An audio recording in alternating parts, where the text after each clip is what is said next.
Good morning, everybody. Welcome back to Coffee and a Cold Case. Today, y'all, we're looking into no thank you to Tomboy and Miss Tandy. Um, the yogurt shop murders. This is out of Texas. I decided on this one last night, folks. I stayed up late. That's why we're late today. We're going through this. So hit that like button, share this out. Grab your coffee and let's hit this cold case. Mama Bear is going to be joining me here. And that being said, you know where we're going now. Here we go. Here we go.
Good morning.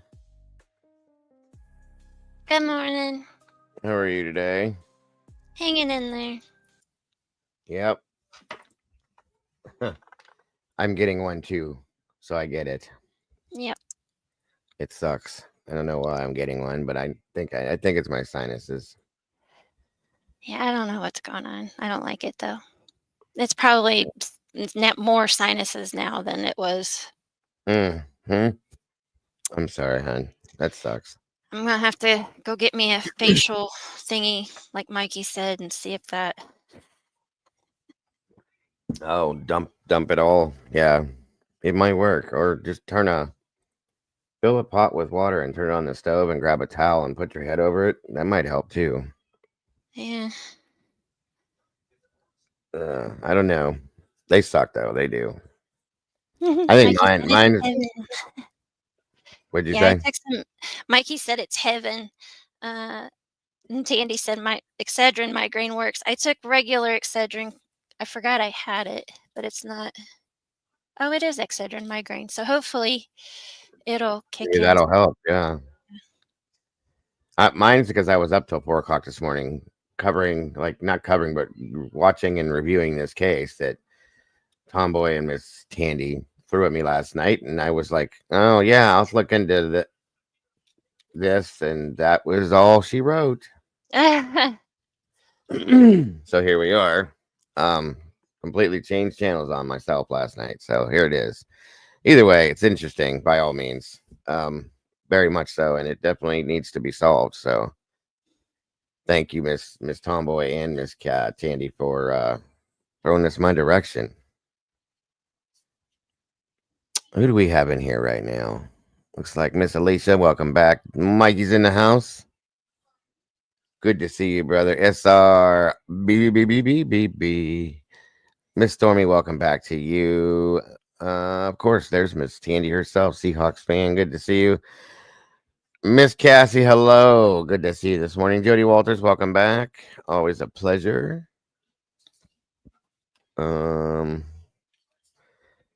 And holy shnikes, Mama Bear, No.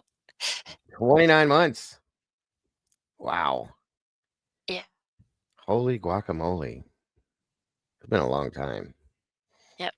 And everybody else is coming right behind you, too. Wisdom and SRB and Cassie and Tomboy, Kim. Yep. Yeah, all of them right behind you. It's crazy, guys. It does not 30 months we're going on here. It's like, Jesus, where did the time go? Right. Well, happy Dagoversary, ma'am. Thank you so much for Yeah. being a part of this and just standing by me helping me do what I do. I appreciate you more than you'll ever understand. So thank you. You're welcome, and thank you. Absolutely. Grabbing my blue marker. Trish Crow, welcome back to you. Well, it looks like Miss Tandy's excited. She's like, come on, turn off the damn music and let's do this. Miss Lacey, welcome back to you. Paula Fitzhenry, always a pleasure to see you, dear. I think I got almost everybody here. Maybe I don't even think. Oh, there's Miss Peggy. Good morning, Miss Peggy. Welcome back. We'll be back in a bit. Okay. No worries.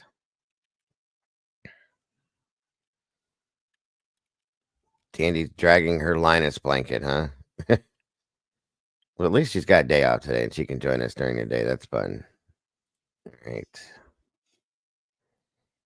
No worries, Cassie. So besides, oh, there's the tomboy right there. I see her. Yes, she did.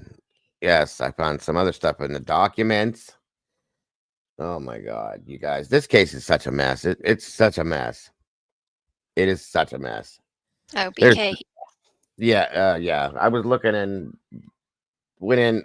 I had the documents I was looking at and stuff like that. But she's like, "Did you see this and this and this? And did you know?" And I went, "No." And there it is. And I was like, "Oh my God, really? This is just a mess. It's such a mess." And we'll hit on it at some point, I promise. But it's crazy the Wow. things that are going on here. Yeah, she's not lying. My brain was squeezed to the limit last night, and then I I was gonna go watch that movie with my son. Well, he fell asleep on me, so I pulled this other stuff up and on this yogurt stuff, and I started looking at it, and I next thing you know, it's like 4:30 in the morning. I'm going, oh, what are you doing? Yeah, I don't know how you did back-to-back BK because the one was enough for me. I bet. I bet the second one was more understanding and looking into that autism defense thing, and then some other stuff in it. So, which is still, I understand it. I know why she's got to do it, but honestly, you guys, it pisses me off. Um, if this guy did this, I don't believe that he should get off because he's autistic. You know better, but I know that she's got to Yeah. do what she's got to do because otherwise, he could file for ineffective counsel, and that could cause a big problem. So, this is what they do. It bugs me. I think it's mostly because I have Caden, and it's like, don't use this to get away with something. You know what I mean? If you did it, that's all I'm saying. So I don't know. It was an interesting show. Um, First one was very good too. It was a good couple. I mean, hell, that second show, I'm pretty sure it did pretty good too. I was shocked this morning when I woke up. Yeah, it did actually. So I would have rather been in bed. Now I'm tired as hell. If you can't tell, it's okay. It is, Lacey. It is. This story is wild. Really is. I hope everybody's doing okay today. Please make sure to hit the like button as you come through the door. Share this out. Let everybody know what we're doing. And do not forget. Otherwise, she's going to get you. Don't forget to hit the link button and jump on over and hit the like button for Mama Bear 2. Don't make her an angry bear. She will get mad. I'm just That's kidding. right. She won't get mad. Her head hurts. Yeah, my head hurts too bad right now to get mad at anybody. Just ignore you. Nice. Yes, Tomboy. That's what we're doing today. So thank you again for that. And no sleep. I appreciate the no sleep thing too. That was so awesome of you. As I was done talking to her, she's like, "So go watch the movie with your son. I'm going to bed." How did that feel to go to bed? Because I didn't. You gave me this crazy case to look at, knowing that I'm obsessed with this stuff. Next thing you know, like I said, I looked up at the thing and I was like, "Oh my God," because I was going to keep going. And I did some more this morning. And then I was up at 7. And then I'm still tired. It's like, what the hell? but it's worth it.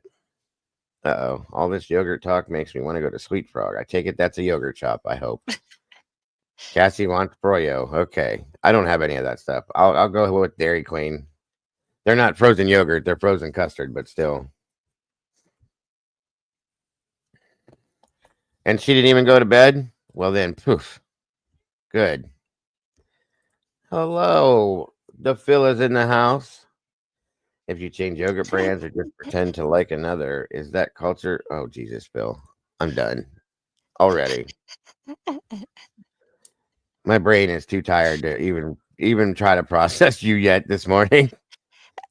I'm probably gonna have to, honestly, because I'm just not there. I'm not here. You guys can't tell I'm not here. My brain is in there still in my TV. So that was actually funny, Phil. It was. Now that it's finally caught up to my brain, that was funny. Always a pleasure. We love Phil. Welcome, horse. Thank you for trotting in to say hi. Good Lord. About 3 hours of school. Glad no school today. Yes. Why did nobody had school today? I guess my kid did, but My kids did. nope, that's not gonna happen. Nope. It's not gonna happen. Not well, I shouldn't say that. I'm gonna make sure that I'm gonna try to make it not happen. Oh Lord have mercy almighty. It's cold here. Is it cold there? It says it's 47, so it's not too bad. I Miss haven't been Elisa. outside. Welcome to the Dago program, Horse TV. Today's my kid's last day before spring break. Oh, Yeah, ours are on spring wow. break next week too. You guys really? Yeah, but now that we're at the new school, we only get 1 week instead of 2. Now you got me looking. Hang on. I gotta see how much time I have left before my son tortures me. None. Yeah, It seems like we were on the same schedule. might Pretty be. close. Yeah. Hi, Cass. Hi, Cap. Hi, Horse. What's happening, Cap? And everybody else that's come in. Okay, so calendar of events for this year, 2025. We are in March. Wait, nope. I don't think that.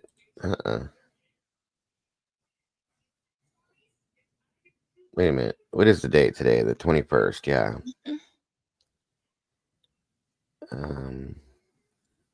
Huh.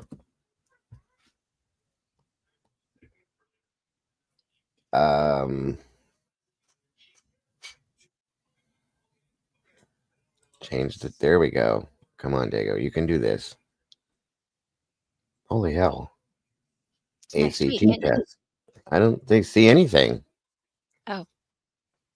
School days. Here, let's see this one. See if this changes it here. Here we go.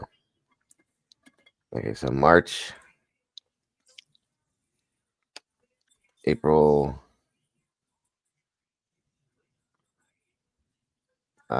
I don't see where it says it here. We have a whole calendar thing they do, and it's not even on here. Do they get it this year? I know they do. When is Easter this year? When is Easter? Not till April 20th. So that's probably close to the time that they'll have their spring break. They don't get a full-blown spring break like you guys all do, which is strange. That's why I was so weirded out when I found out you guys get like a week or 2 weeks off for this. I think he gets like, because it's on Sunday. So he'll probably get that Friday and that Monday off. That's it.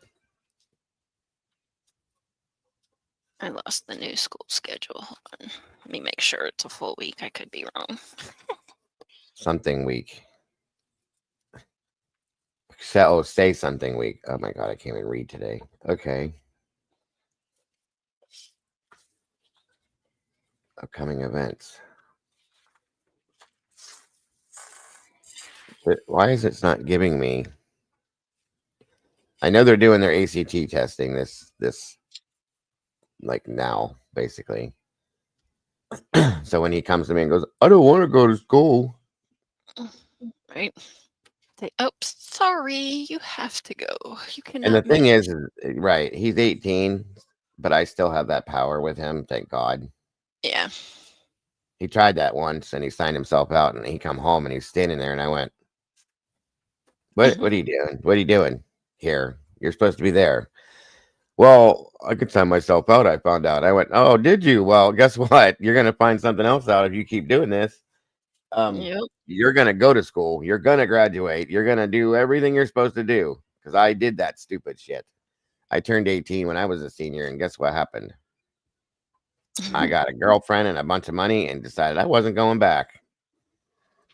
And it was like 6 months before I was supposed to graduate. I went back eventually, but Yeah. I handled that. But I'm just saying, I just,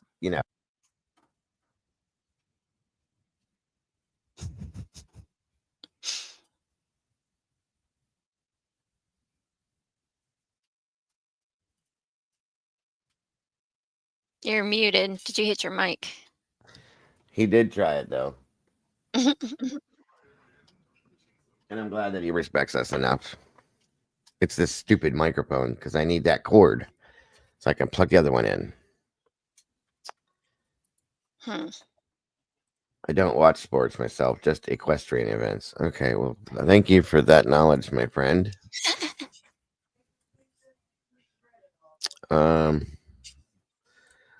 Yes, Tandy had hers last week. That's why we got the pleasure of having her with us during the day all those times. The NCAA tournament, March Madness. I know Tomboy's been watching it. I don't even know who's in it this year. I don't watch basketball anymore. I got angry at my Cavs, and that was the end of it. And I stopped watching. Same thing I did with baseball. And I know Mama Bear hates sports, so anytime we talk about it, she just kind of goes into zombie mode and dolls out and kind of falls asleep. So she hates it. She hates sports. All sports? Yeah. Nothing? You don't like anything? Like not even the Olympics? Not really. I mean, the closest thing would be like funny cars, drag racing, monster trucks, maybe some BMX things, but not enough to like sit there and be glued to a TV to watch it. Of everything that I would think you would like, those are the absolute things that I would never guess that you would like. Monster truck and racing. Of everything out there, that's what you said. And I'm like, wait, what? So be it. Does Matt like racing and stuff too, or sports at No. all? No. Nothing. None of us do. Okay.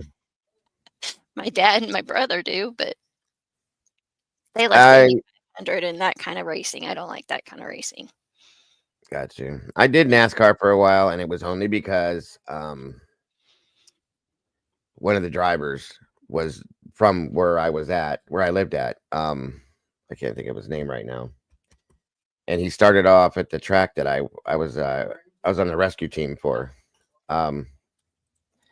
Fire team, whatever it was. It was a small track, and he started there and ended up in NASCAR. What is his damn name? Now his son's there, Dale Blaney, and probably nobody knows who he is, but him and his son both drive now. I think Dale's still driving for NASCAR. But I watched and followed them just to support him, and I got into it a little bit. I became and I used to get hit for this all the time, a Jeff Gordon fan. And then I realized that I'm sitting here watching cars go in a circle. Yep. All for hours, and it's like, what are you doing, dude? This is like, no. But F1 racing being, well, see, that was what Dale started with. Sharon Speedway out here is what the track was called. I think when Walt was in here, knew what it was. He mentioned it once or something. And they did like stock cars, and they did like the NASCAR. I think that's what NASCAR is, a stock car. And then they had the mini cars and the funny cars and all sorts of different things. And I started like because it was something to do. I lived out in another country area with the creature, and there was nothing to do out there except stare at farmland and go to the racetrack. So that's what we did. And that's how I got on the fire team there, because I belonged to the fire department. outside of there. So, one thing leads to another. You talk to people and they brought me on. So it was interesting. Yeah, and it's funny because people are like, when they hear I'm from Indiana, Mhm. Indianapolis, and I'm close to Speedway, they're like, "Oh my gosh, that must be so great to live in." I'm like, "No, it's not. It's really not." Yeah, well, especially if you live close to the track, my God, that's got to be noisy as hell. Yes, Dave Blaney horse. Yep. I can't think of his son's name, but I know he races now too. I got a bunch of shit that was signed by Dave, and we used to sit and talk and drink beers together before he was anybody, and then he became somebody, and he still wasn't much of anybody when he became somebody. So, if that makes any sense, he didn't do well with NASCAR. I guess I don't know. He did well enough to become part of it, but he had a couple accidents out here as part of that. It was pretty wild. And he used to drive the smaller, what are those called? Um, Sprint cars. yeah, thank you. Sprint cars. See, she knows more about it than I do, guys. Um, but yeah, it was an interesting point in my life. But I'm a football guy. That's my thing. Over and over and over and all in football. It's all football. My family's football. I was born with a football in my arms and an orange diaper on because I'm a Browns fan. So, and if I didn't, I'll be honest with you guys, if I wasn't a Browns fan and my family found out about it, they would probably hang me somewhere. That's how my family is with that. So, Yeah, a few years ago they had the funny cars out here on the drag strip. You want to talk about loud? mm-hmm. Awesome. They are loud, aren't they? Ryan, thank you. Yes. Yes, that's his son, Ryan. Yeah, Dave, not Dale, Dave. I said Dale, Jesus. I was thinking of Dale Earnhardt Jr. Yes, Dave was a really nice guy. I don't know why I kept saying Dale. Sorry, guys. He's a Sharon Speedway legend. He was because he went to NASCAR. You know what I mean? Because Sharon was a small town racetrack, and then when one of their own goes to the big time, you become the hero. So, mm, Dale Blaney, what a joke I am. All right, I still Tony Stewart. I met him once too. He was here at I can't remember the hell was that place called. Didn't people give him crap for being a wife beater? Tony? Hmm. Yeah. Yes, I remember hearing about that. The car place. He showed up at a car place and he was doing signatures and all that Hmm. stuff.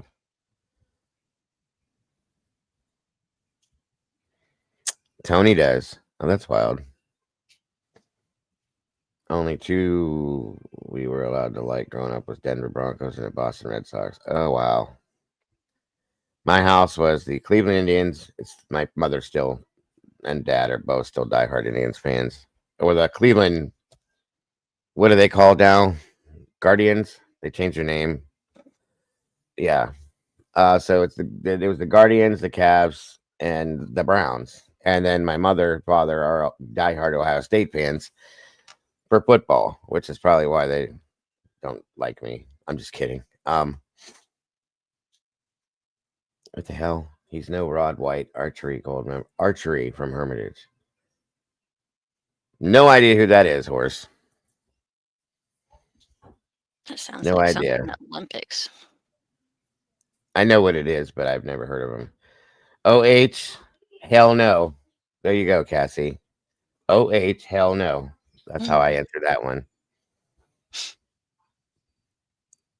Yes, there we go. RMFT. Roll motherfucking tide. Love Alabama. Mikey said Napa. Was that the Napa. I used to work for car? Napa. Is that the car place you were trying to think of? Mm-mm. No, but that's who I worked for. That's the last job I had was Napa. Once I retired from, well, left the fire department, I had worked a few small places. That was the last one I was at, was Napa. Michelle, Alicia, what did else? you say your husband met Undertaker? That's the wrestler, right? Yeah. Undertaker's a wrestler. Yes, That was Caden would cool. love that. Caden loves wrestling. In I fact, like that's one of his favorites. Undertaker, but Yes. The Undertaker and Kane and somebody else Caden loves. I can't remember. hiya, Michelle. 24 peeps in here. Let's see. He probably is. Isn't he like huge? Or is Who, that the just Undertaker? yeah? I thought he was like 6 foot, like huge, 6'6" or something.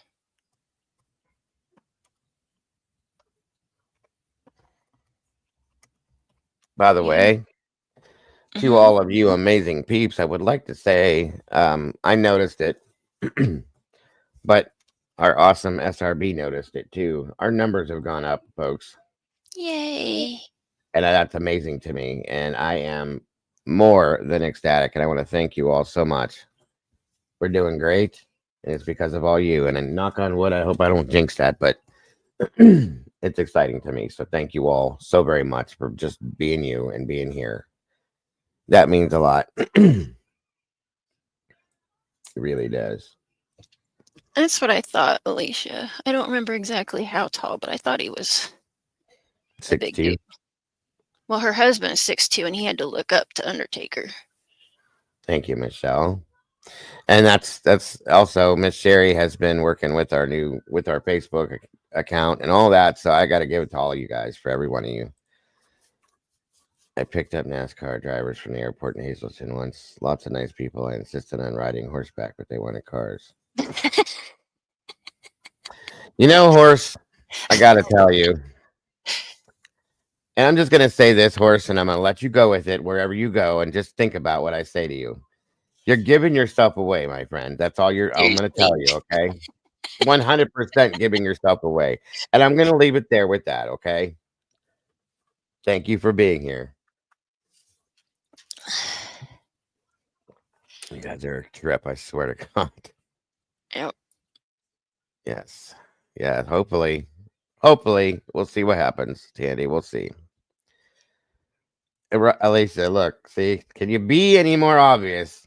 Thank you, horse. Yes, you're giving it all away. Look, everybody in here is going, yep, absolutely. Yes, Yep. we all got you, horse. It's okay. Getting rid of that bum Walt Harris helped. It probably did. It probably did. I don't know, horse, but I don't know. That Wilt Ferris was. Wilt Ferris guy too, yeah. Yeah. He's a little sus. You think? Yeah, so I appreciate you, Michelle, so much. All of you guys that I just being here means everything, guys. That's absolutely amazing to me. Most definitely horse TV towel selling fool.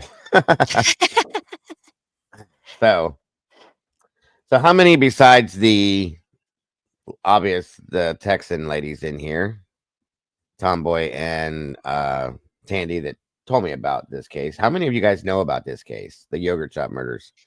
It sounds familiar to me, but I'm Well, not sure. Kaylee sent me a message this morning when I put it up, said, I'll be there. I know about the yogurt shop murders. It's always played on my mind. And she's over in the UK. So it got out there, obviously. I had never heard of this, which blew my mind, because as soon as I started looking into it, I'm going, oh my God, this is crazy.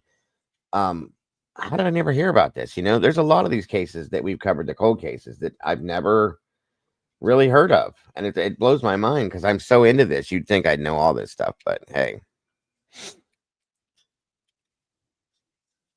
Okay, Tomboy.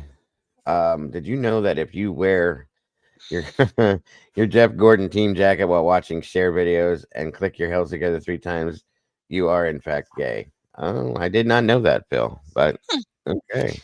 Michelle, are you on a phone or PC, or it should still be at the bottom by the You heard about it, Cap? Okay.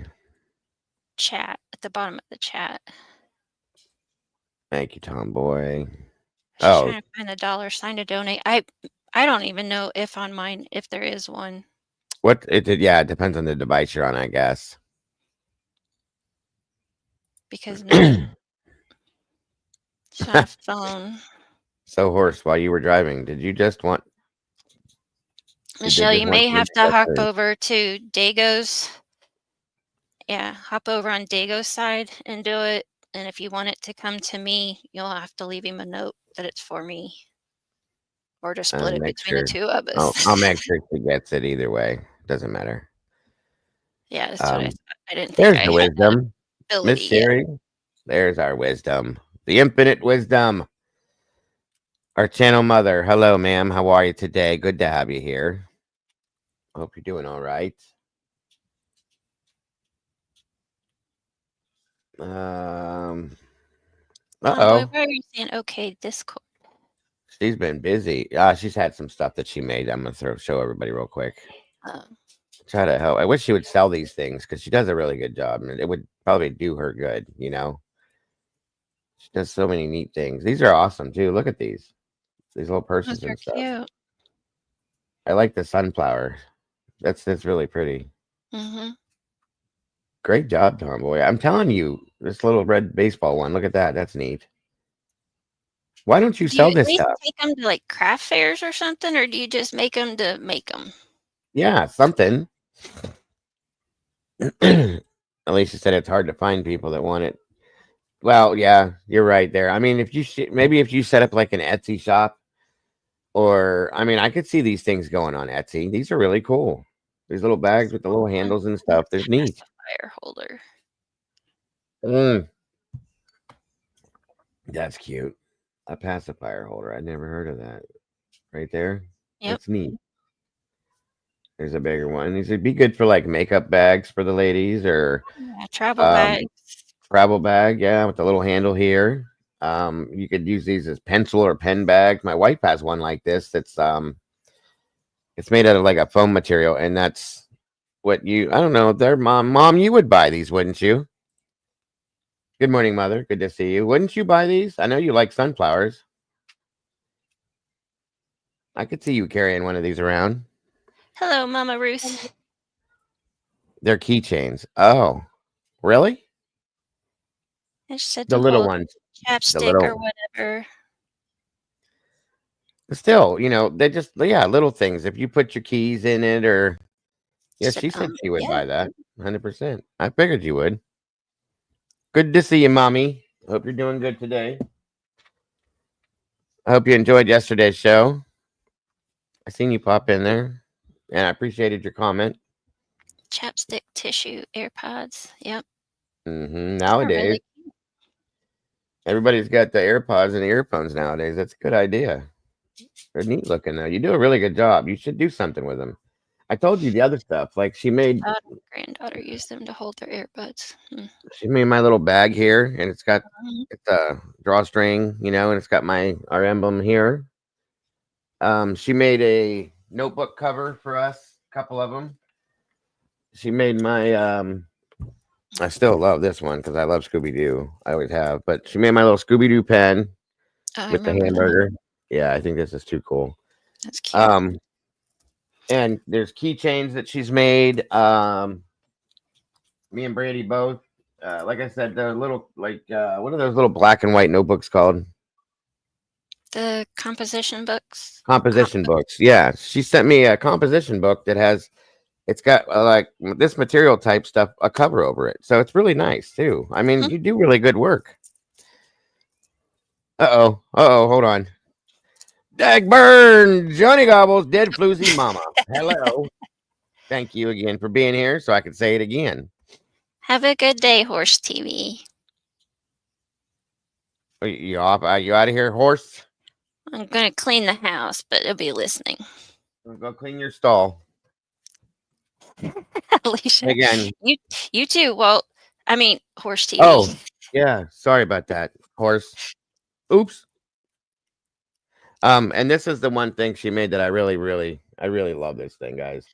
She knows that I love Yeah, donuts, and that we was were very talking cool. about the White House donuts, and she made this based off of the White House donuts in the back there, the blueberry ones that are amazing. My mother can tell you how good White House donuts are. She's in here now. Um, there goes true crime with donuts and coffee, and it's just a little That's like awesome. a desk setter type thing to go along with it, and I love it. It's amazing. She does really cool stuff. So That's really cool, Tomboy. Maybe that's what I should do with all kindness, my kid. fabric that's just sitting here and I'm not doing That's a anything good with it. idea, Tomboy. Yeah. That's what I said. Go clean your stall, horse. Um, Storm said I'm dead. If you No, butch those up a bit, you could sell thousands of small parts and tool bags, gift items. I mean you could make some for guys like overnight bags or with the little handles on the side. That's what it reminds like a shaving kit or something. Yeah. She said I don't make those. Tomboy, I I'm am the the butch. butch. You two are a mess. Butch. Um, Candy writes, I need more enthusiasm from him. What, Um, sassy ass Cassie isn't enough?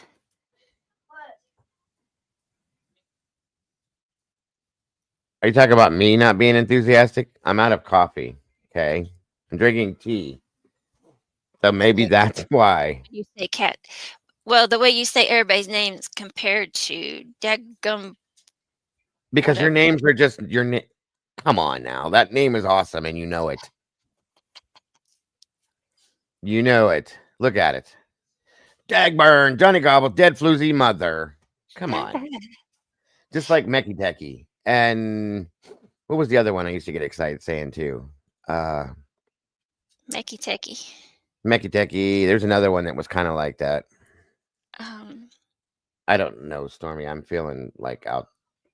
I'm lost, honestly. So, um, if you ask my mother, she'll tell me, "Good. You don't need coffee anyway. Drink water." Phantasmic Ether when you had your Oh, soundboard. yes, Angel of Darkness. Remember her? Phantasmic Ether. This tells you guys how pathetic I am. That these are the things that excite me. Okay. I hate coffee. I love the smell. You don't like coffee? No, I Okay, hate. listen. It's like Tandy told me 2 days ago to drink a cold coffee for my headache, and I'm like, nope, no, ma'am, I don't. No, So you don't like football. You don't like coffee. How are we friends? I don't know. This makes no sense. Oh wait, because you think for me. That's right. Okay. Yeah, I understand, Michelle. Hey dude, I got a new vacuum and about had a heart attack. I get it. I mean, it's exciting our lives, right? The things that get us excited. Hey, yes, that's why I want to get my soundboard hooked back up, you guys. That's why I need this other microphone hooked up so I can run my soundboard and say things like phantasmic ether. Listen, Linda, listen, coffee is life. I know it is. Wow, your mother sounds like she is not, and that's not what I said, but she I didn't hear that. don't you put me on the spot like that, mother. She's not mean at all. No, She's a nurse and a mother. So when I drink pop, you shouldn't do that. When I drink too much coffee, you shouldn't do that. I called her, it was a couple months back, or maybe no, it was a couple weeks back. It was about a month ago. I know you remember this, mother. And I was sitting down. I had been on here, I think it was 3 shows I did that day, maybe 2. And I started getting this like seeing lights. It was weird. I was freaking out and I called her because that's what I do. Like a baby. I call my mommy when I don't feel good. Um and I take Tylenol and ibuprofen because of my neck and my back on a regular basis. Okay. And I took too much, not realizing it. And I was seeing lights off the side of my eyes. It was weird. I'm like, oh my God, I'm like going to heaven or aliens are coming for me. Some weird shit was going on. I did 2 shows that day, right? And she's like, Joseph, what did you do? What did you eat? What did you drink? That's how she always figures it out. And what did you take? Any medications, this and that? And she figured it out. She's like, okay, lay off the Tylenol or the ibuprofen. That's been too much. So on and so forth. Because I had taken, I think I overdosed on it, is what I did. I took 4 in the morning, or 3 in the morning, I'm sorry, of ibuprofen. And then I took a Tylenol with it to kind of give it that little thing because my neck was really hurting bad. And then I did it. I thought it was every 4 hours. And I'm telling her, I've been doing this for a while, every 4 hours. She goes, no, it's not every 4 hours. Read the bottle, son. So, and then, here's me. Yeah, I think I took too much. And I laid off of it and I was okay. So, yeah, that's why we have our mothers, because they do amazing things like that. So, thank you, mother, once again, for just being my mother. I know it's hard.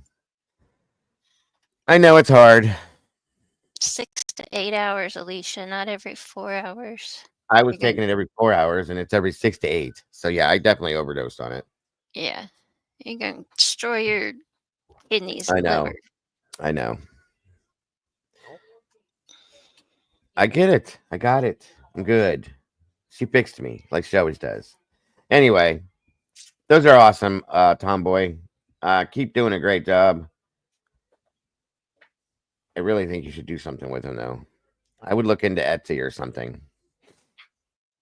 Well, Tandy and I are screwed for orphans. Oh.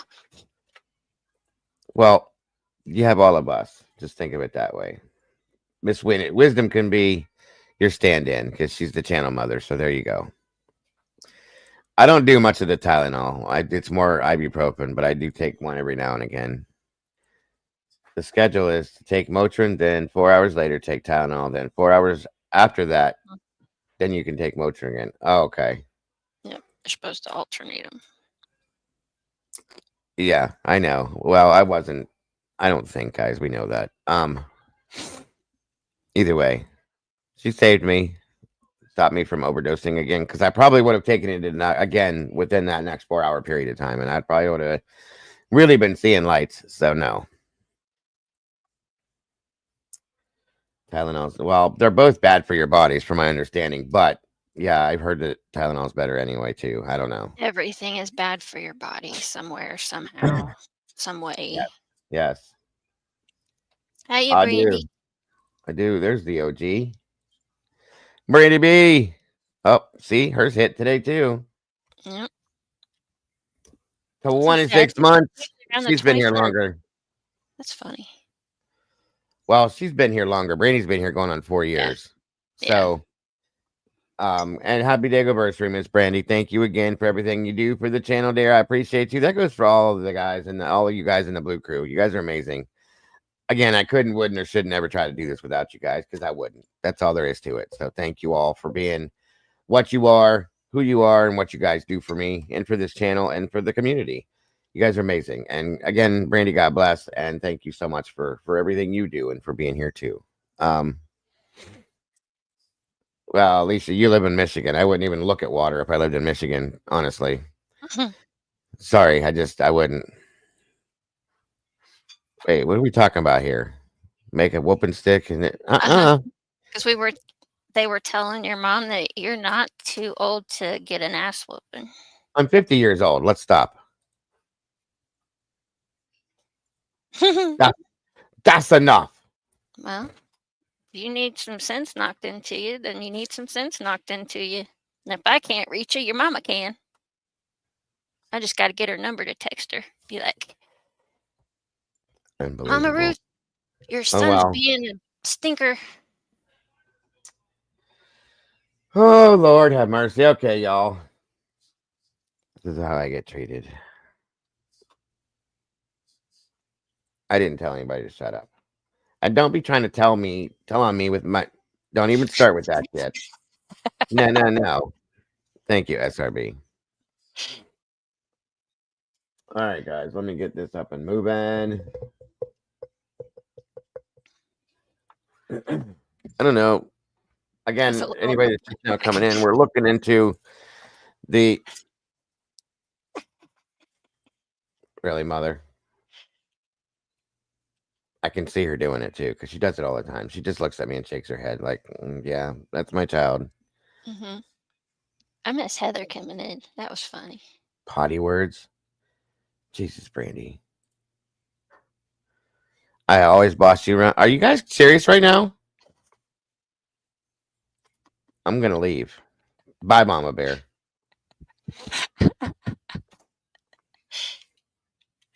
I was trying to say before I was so rudely interrupted by everybody. Has anybody else that just came in here heard of the yogurt shop murders out of Texas?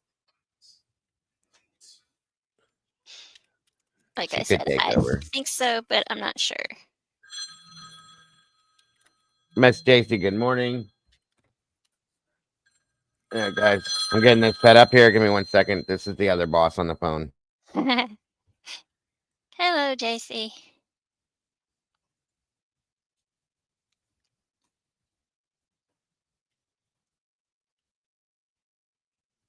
Now, everybody hop over to my chat.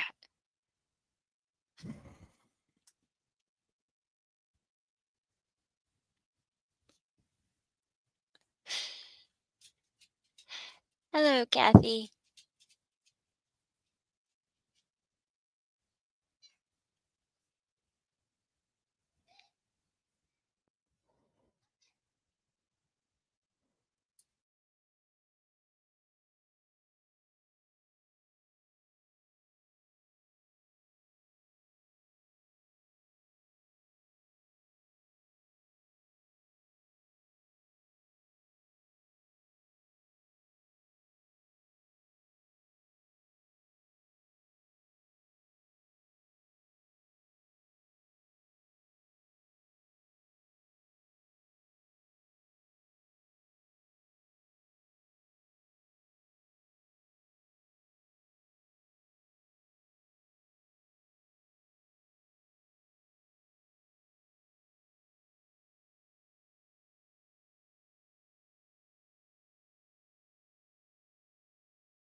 How long have I been muted?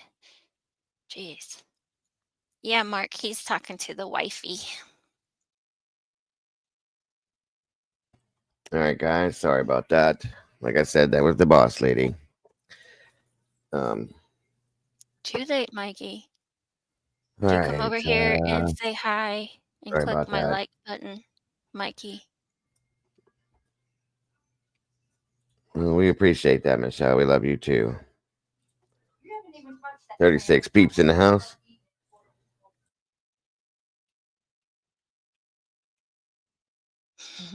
Oh, geez. 1 second. Juniper's freaking out for some reason. Hold on.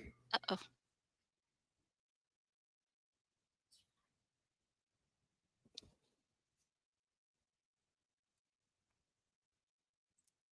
Did he finally go upstairs?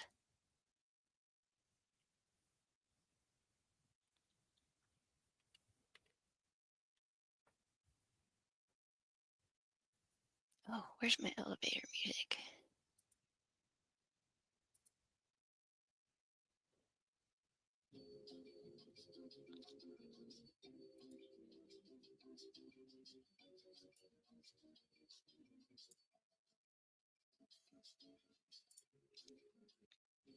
Okay, she was laughing. I thought it was the dogs. I apologize. All right, so let's get this moving. I'm so sorry for all these disruptions and everything, you guys. I'm going to put this up first and let you guys see this. We're starting right now, Mark. Luckily, I was screwing around and you made it in time.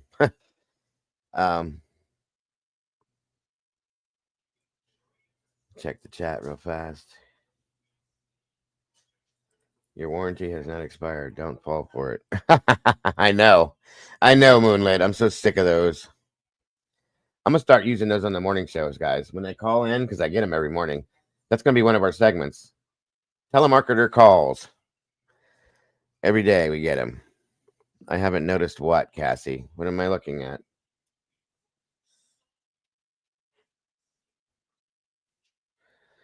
I hate when you guys do that to me. What did I not notice, Mama Bear? I don't know. I'm innocent.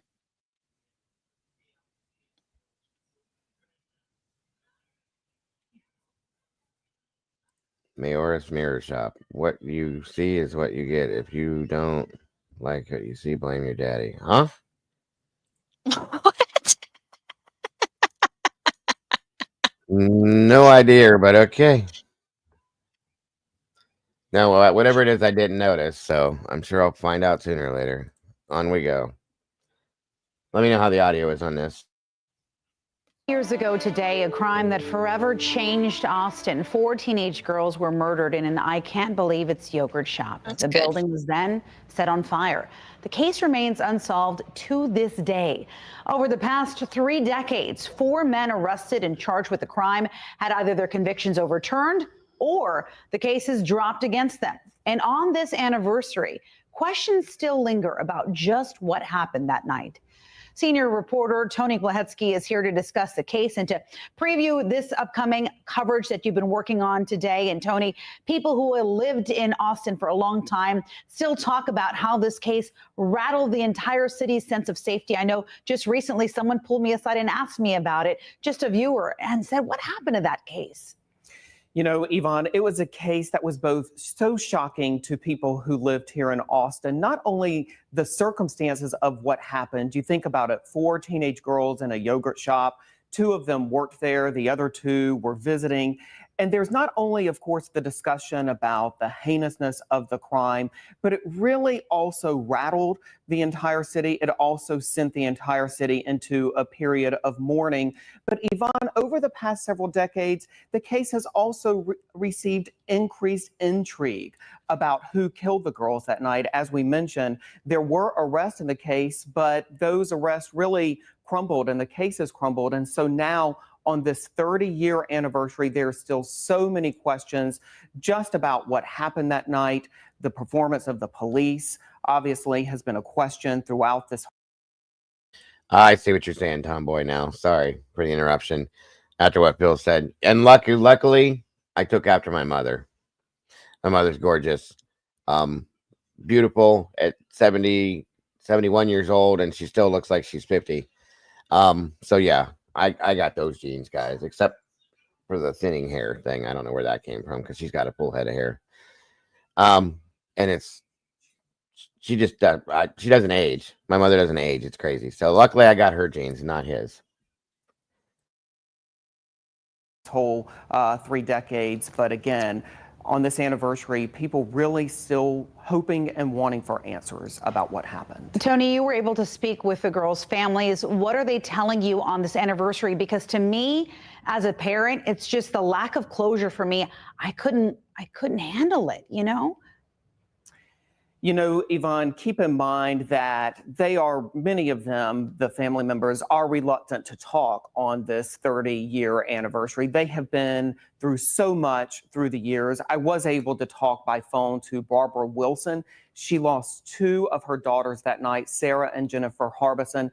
She says that she thinks justice likely won't ever happen, but she still longs for it, though. I also interviewed Sean and Angie Ayers. Sean is the brother of the youngest victim, Amy Ayers, and here's what he had to say. It's 30 years of not giving up, 30 years of trying. Takes 30 more years, it'll be 30 more years. We're not giving up.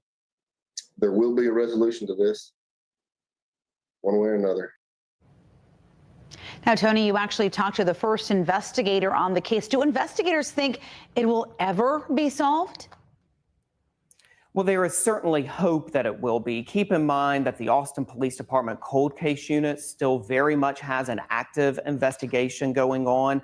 Yvonne, when you walk into the cold case unit, they actually have a diorama of the yogurt shop and pictures of those four victims as a reminder. And so there is still very much an ongoing investigation in this case. But as you mentioned, I did talk to John Jones, who was the first investigator on this case. You know, somebody said, well, you know, what if it's somebody you overlooked? Fine. Okay. I'm good with that. Just so, you know, it can be proved that they did it.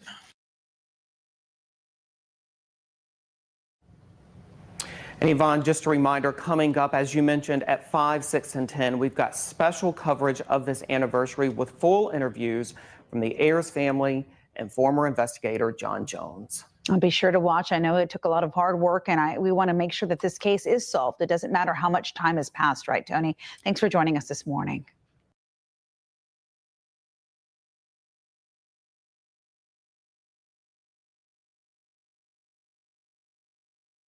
All right. Now, like I said, it's been an ongoing, unsolved. It's crazy, you guys. I don't get it. 32 some odd years. I mean, this is something needs to give on this, in my opinion. But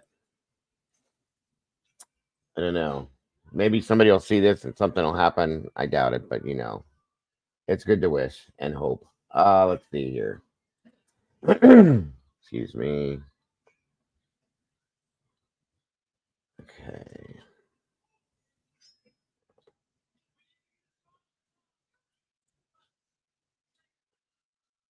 All right, let's get the story in, guys. Thank you, Peggy.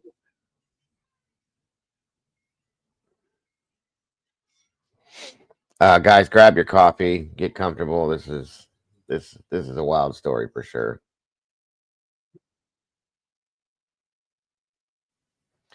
My computer's not reacting to me the way it's supposed to again. There we go. All right, here we go.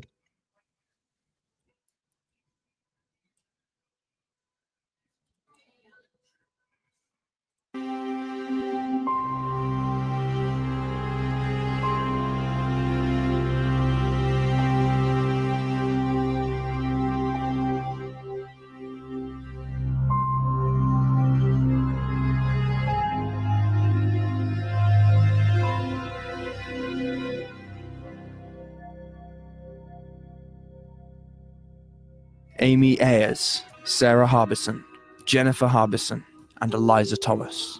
All heartfelt, nature-loving teenagers were wonderful and immeasurable young girls from Austin, Texas.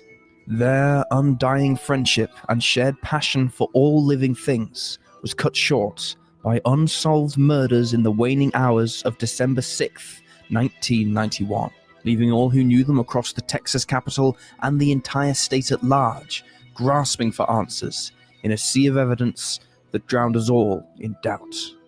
As a hope to provide more substantial reasoning built upon observable evidence and situational analysis, this is an examination of the 1991 Austin yogurt shop murders and the horrifying tragedy left in the I can't believe it's yogurt story. This is Cold Case Detective.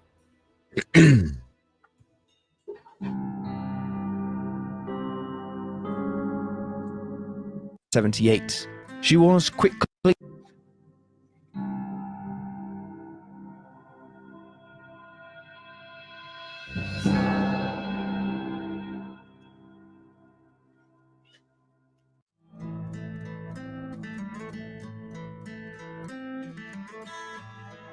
The youngest of the four girls was Amy Lee Ayers, born on the final day of January in the winter of 1978. She was quickly introduced into the ranching culture and cowgirl lifestyle that the open plains of Texas can inspire. From a young age, she became obsessed with the outdoors and all that Mother Nature had to offer, finding a special affinity for animals and associating with them in her free time. Her two major interests were fishing and horses, falling in love with competition shows. As young as 3 years old, Amy excelled in horse shows across the state of Texas. She even learned the art of cutting horses, in which a horse and its rider attempt to separate a cow from its herd and keep it singled out. It was a fine equestrian skill to master, let alone for a young girl. In short, Amy was born to be a horse whisperer. These deep-rooted passions carried on into her adolescent years as well. When she wasn't hanging around the horse barn, she was training her dogs new tricks or making friends with strangers' pets, withholding the uncanny ability to attract animals on the fly, as if her energy and spirit made them draw near. She took this spirit wherever she went, whether it was to the rodeo to support her brother Sean or to her meetings with the fellow yearbook staff at Burnett Middle School. After classes ended, Amy would venture to Lanier High School's Junior Future Farmers of America, where she served as vice president, or to the Travis County Livestock Show, where she would show hogs and join arts and crafts programs. It was all prep for her master plan, as Amy dreamt of one day owning horses on open farmland while tending to animals as a veterinarian.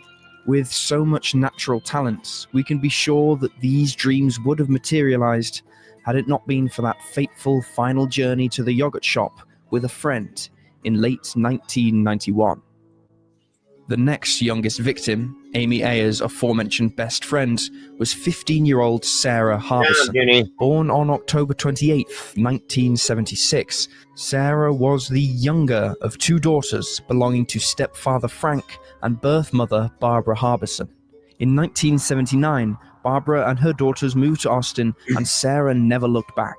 Much like her future best friend Amy, Sarah displayed a love for outdoor activities and wielded a competitive spirit at an early age. She loved playing sports, especially basketball. She just loved being a part of something and forcing herself to be better at whatever she set her mind on. Sarah never slowed down either, taking on as many activities as she could. Alongside basketball, Sarah also joined the cheerleading squad and would cheer directly after her own basketball game, supporting the boys' teams too. When she got into high school, she also excelled on the freshman volleyball squad too. This hectic lifestyle didn't bother Mr. and Mrs. Harbison though, as they pushed Sarah to achieve greatness and follow her passions. Thus, Sarah joined other organizations at school, such as the Lanier FFA chapter, and became a representative on her high school's student council. But her very favorite extracurricular activity, showing sheep at local county fair competitions, was shared with her older sister, Jennifer, another victim of the yogurt shop mystery. Jennifer Harbison, the eldest child of Barbara Harbison, was born on May 9, 1974, 2.5 years prior to Sarah. She, her mother, and her sister had an inseparable bond growing up. In 1980, Barbara married Frank, and the family of 3 grew to 4, cemented with true happiness and consistent support. Through this support, Jennifer was much like her younger sister, in that she was encouraged to live up to her imaginations. She was short and petite, quick and clever, but equally as confident and athletic. She loved to remain social at school, also channeling most of her energy into sports and the Future Farmers of America program, where she served as president of the local chapter and vice president of the district. She led the sports fandom between her and Sarah, playing t-ball as a youngster before becoming a stellar track and field star in high school. She used her athletic abilities to ready herself for a future career in rodeo barrel races, the perfect dream for a girl with her interests. Without a doubt, She and Sarah held many similarities in their close relationship, their mother describing them as wonderfully unique, faithful, and most of all, mature for their age. It was Jennifer's maturity that prodded Barbara to allow her to work part-time, late-night shifts at a minimum wage job at the I Can't Believe It's Yogurt shop, so she could help pay for a navy blue Chevy S10 truck her birth father was wrangling for her. In a heartbreaking twist, it was this innocent plan that led into darkness after a few months on the job for Jennifer and her older co-worker, Eliza Thomas. Eliza Thomas was born on May 16, 1974, in Travis County, Texas. Her parents divorced when she was only a child, but she remained tight-knit with her birth mother, Maria, and grew up with her younger sister, Sonora Thomas. Like many of her friends and fellow mid-Texas natives, Eliza was fond of country music and dancing. When she became a teenager, Eliza and her best friend at the time, Michelle, would go out together to dance events. Maria Thomas would tell reporter Dick Ellis after the murders that her favorite memories of her late daughter were the times when Eliza and Michelle would meet up before or after dancing, get dressed up with nice clothes and makeup, and laugh through the homemade photo shoots. It was this youthful ritual that inspired Eliza to dream of becoming a model someday, with her expertise in beauty products a facet of her career goals. When she wasn't collecting tubes of lipstick, she was looking for the newest little knickknacks to add to her miniature collection, mostly made up of cat figurines. Much like her friends Jennifer, Sarah, and Amy, she too loved animals and the Future Farmers of America program. In fact, she used these activities to support her modeling aspirations, selling the pigs she'd show at county competitions to fund her first modeling portfolio. It was also a big reason why she also got a job as the night shift closer at the local yogurt shop, and sadly why she passed away far too soon, along with the 3 other innocent girls of Austin, Texas, in December of 1991. Let's now turn to the timeline of events leading up to the Austin yogurt shop murders.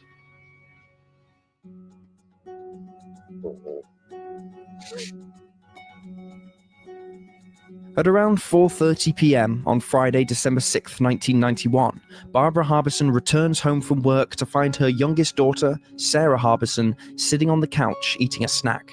Sarah informs her mother that she's going out that night with her friend Amy Ayers and asks if Amy can spend the night with them.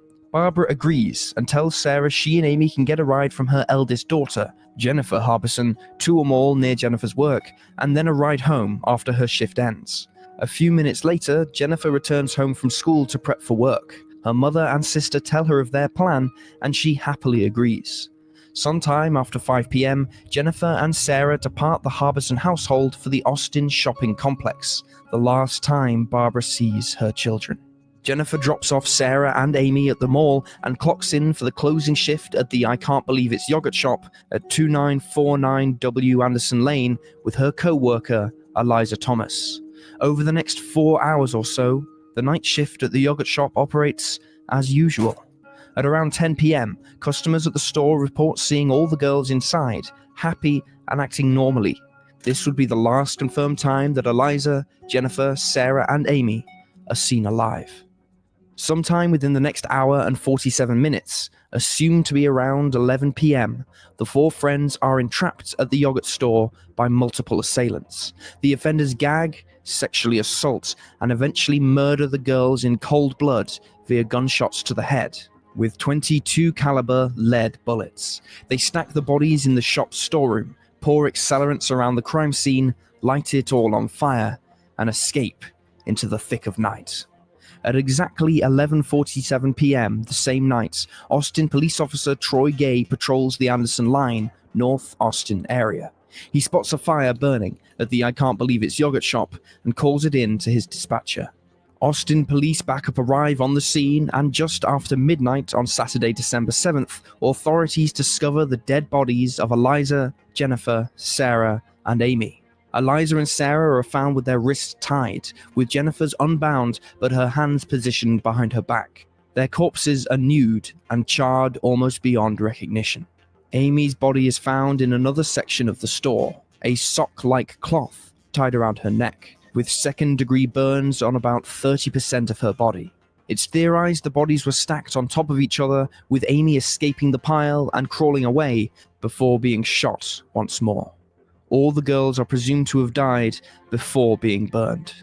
A few days later, on Monday, December 9th, law enforcement confirms reports that there were multiple people involved in the robbery turned homicide, and there were no signs of forced entry, and that the items used to tie up the 4 girls were all found in the store that night.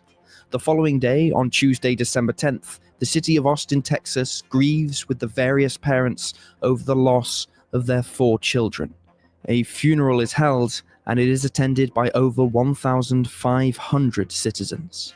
On Thursday, December 12th, State District Judge John Wisser seals the autopsy reports to sustain the evidence's confidentiality and protect the investigation. At North Cross Mall on Saturday, December 14th, a man by the name of Maurice Pierce is arrested for possession of a .22 caliber gun and bullets. Austin Police Detective Hector Polanco brings him into question in regards to the yogurt shop murders, and Pierce eventually tells the detective that his friend Forrest Wellborn used the .22 gun in the 4 girls' murders. Despite this development, police report that they have few leads on December 23rd, after a false confession by an anonymous teenage girl and her boyfriend are proven untrue. To make matters worse, the Maurice Pierce tip is buried in case files after the interrogating officer, Detective Polanco, is removed from the investigation due to his dirty past in coercing false confessions from suspects on March 23, 1992. 7 months later, in October 1992, the next best lead evaporates when Porfirio Villa Saavedra, a suspect that Mexican police say confessed to his involvement, recants his testimony, telling American authorities that Mexican federal agents tortured him into coercion. I don't know, unless they felt like they were being pressured. SRB, I don't know. That's a good question. Truly, I don't know. Texas don't play.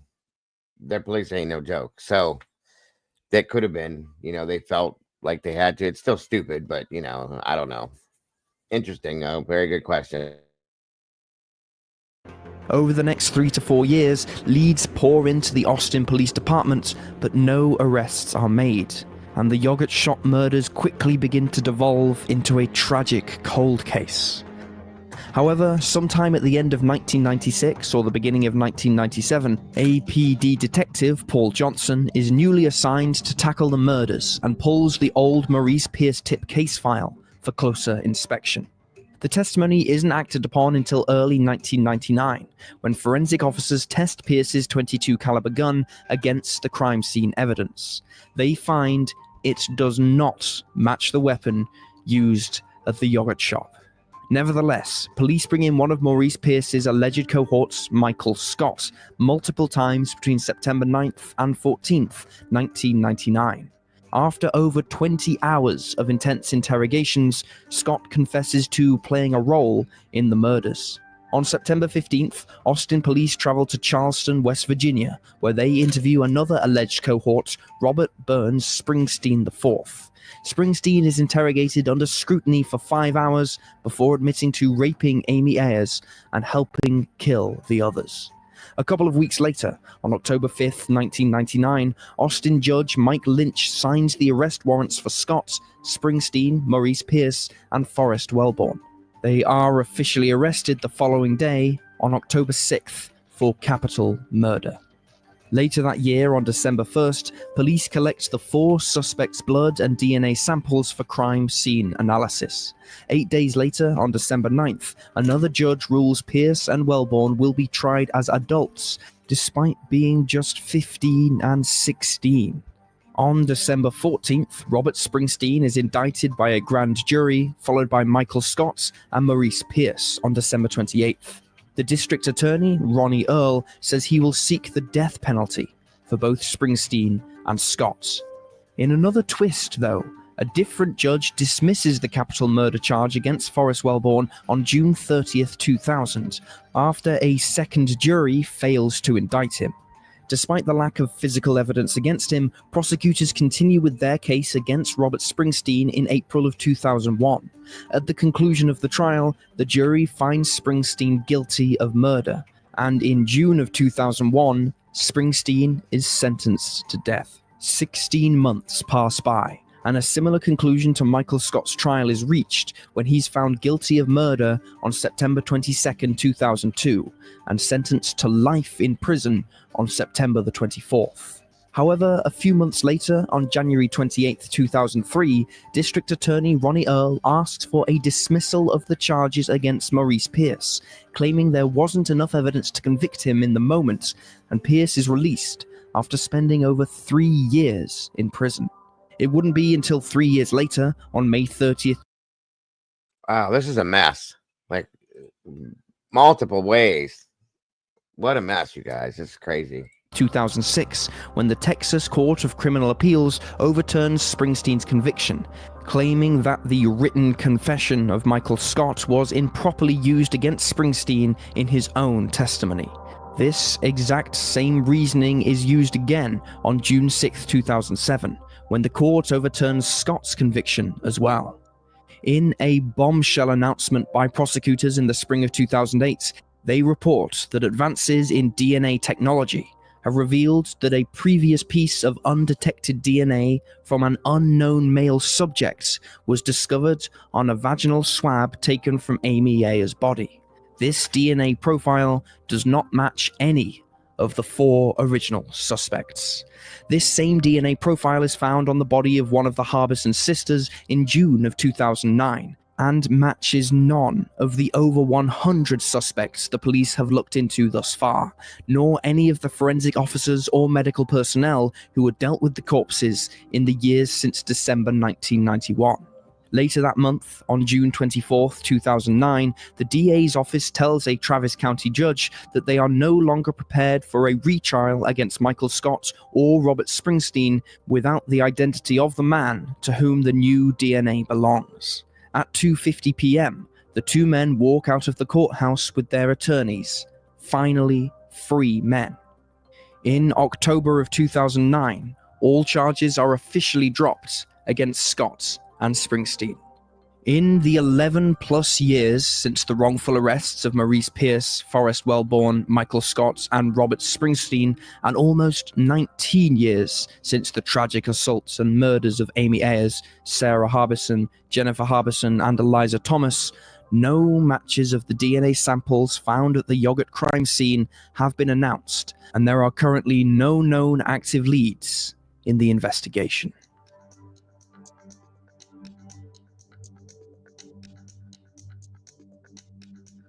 Without a doubt, the biggest piece of evidence discovered in the yogurt shop murder investigation is the mysterious DNA profile belonging to an unidentified male, found on 2 of the 4 bodies after DNA technology expanded at the turn of the millennium.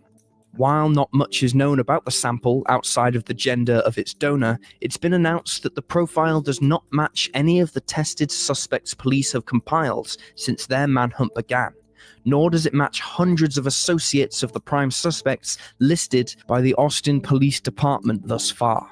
Technicians have been ruled out, fellow law enforcement officers have been ruled out, the first responders have been ruled out. This means the DNA most certainly belongs to one of the men responsible for these harrowing acts of rape and murder. As we await the results of further testing and for a match to be uncovered, another set of points to the case are critical in understanding how hurtful the authorities were in their brutal mishandling of suspects early on, and how the deception of the police may have derailed the entire investigation through their despicable use of coercion and eliciting false confessions. Had Detective Hector Polanco not intimidated Maurice Pierce into claiming his .22 caliber gun was the one used in the homicides by his friend Forrest Wellborn, investigators would never have followed up this false lead and would never have arrested 2 innocent men along with their supposed cohorts Michael Scott and Robert Springsteen. Instead, they could have focused their time, money, and energies into finding a viable suspect. Police and prosecutors alike knew the four men had no physical connection to the yogurt shop, as well as having the knowledge that Pierce's gun wasn't the murder weapon. So, to cover up their ineptitude, they turned to the bad cop routine. It is a tale we have seen far too often. If you want a better idea of how detectives coerced false confessions from four young boys, hampering the search for true justice and destroying four more innocent lives in the process, you can listen to clips of these coerced confessions by following the link in the show notes. You'll hear audio clips from the elongated interrogations, full of persuasive tactics utilized by cops who want pleas of guilt to spill out of the tired minds of innocent people. Mike, look at me. You're remembering what happened if you were inside there, right? You're remembering what happened. I don't actually remember going in the building. Imagine being an underage boy, brought in by police officers for a crime you didn't commit, cornered in a windowless, low-lit room by men twice your size, demanding you say what they want to hear, bullying images into your malleable mind, forcing false memories upon you. Is that the gun you walked up behind somebody with and shot in the head? Not only that, but the officers used each man's false confession against the other, tricking them into believing that their friend was right, and to deny it would be to deny the other's seemingly true story. It's a crippling, debilitating sensation, and one that took precious years away from a proper investigation into finding the real killers. The Austin Police Department and Travis County Prosecutor's Office should be ashamed to the highest degree, and must take the blame. Their rush to create answers where there obviously were none cost the victims' families the justice they deserved. It is inexcusable and disgusting behavior, yet vital to understand in grasping the entire picture of the failed and fractured yogurt shop case files. We can now turn to the most prominent theories surrounding the mystery of the Austin yogurt shop murders. You're the coldest guy I've ever talked to in my life. Are you a cold-blooded murderer? No, sir, I'm not. I think you are. I think Maurice is absolutely true about you.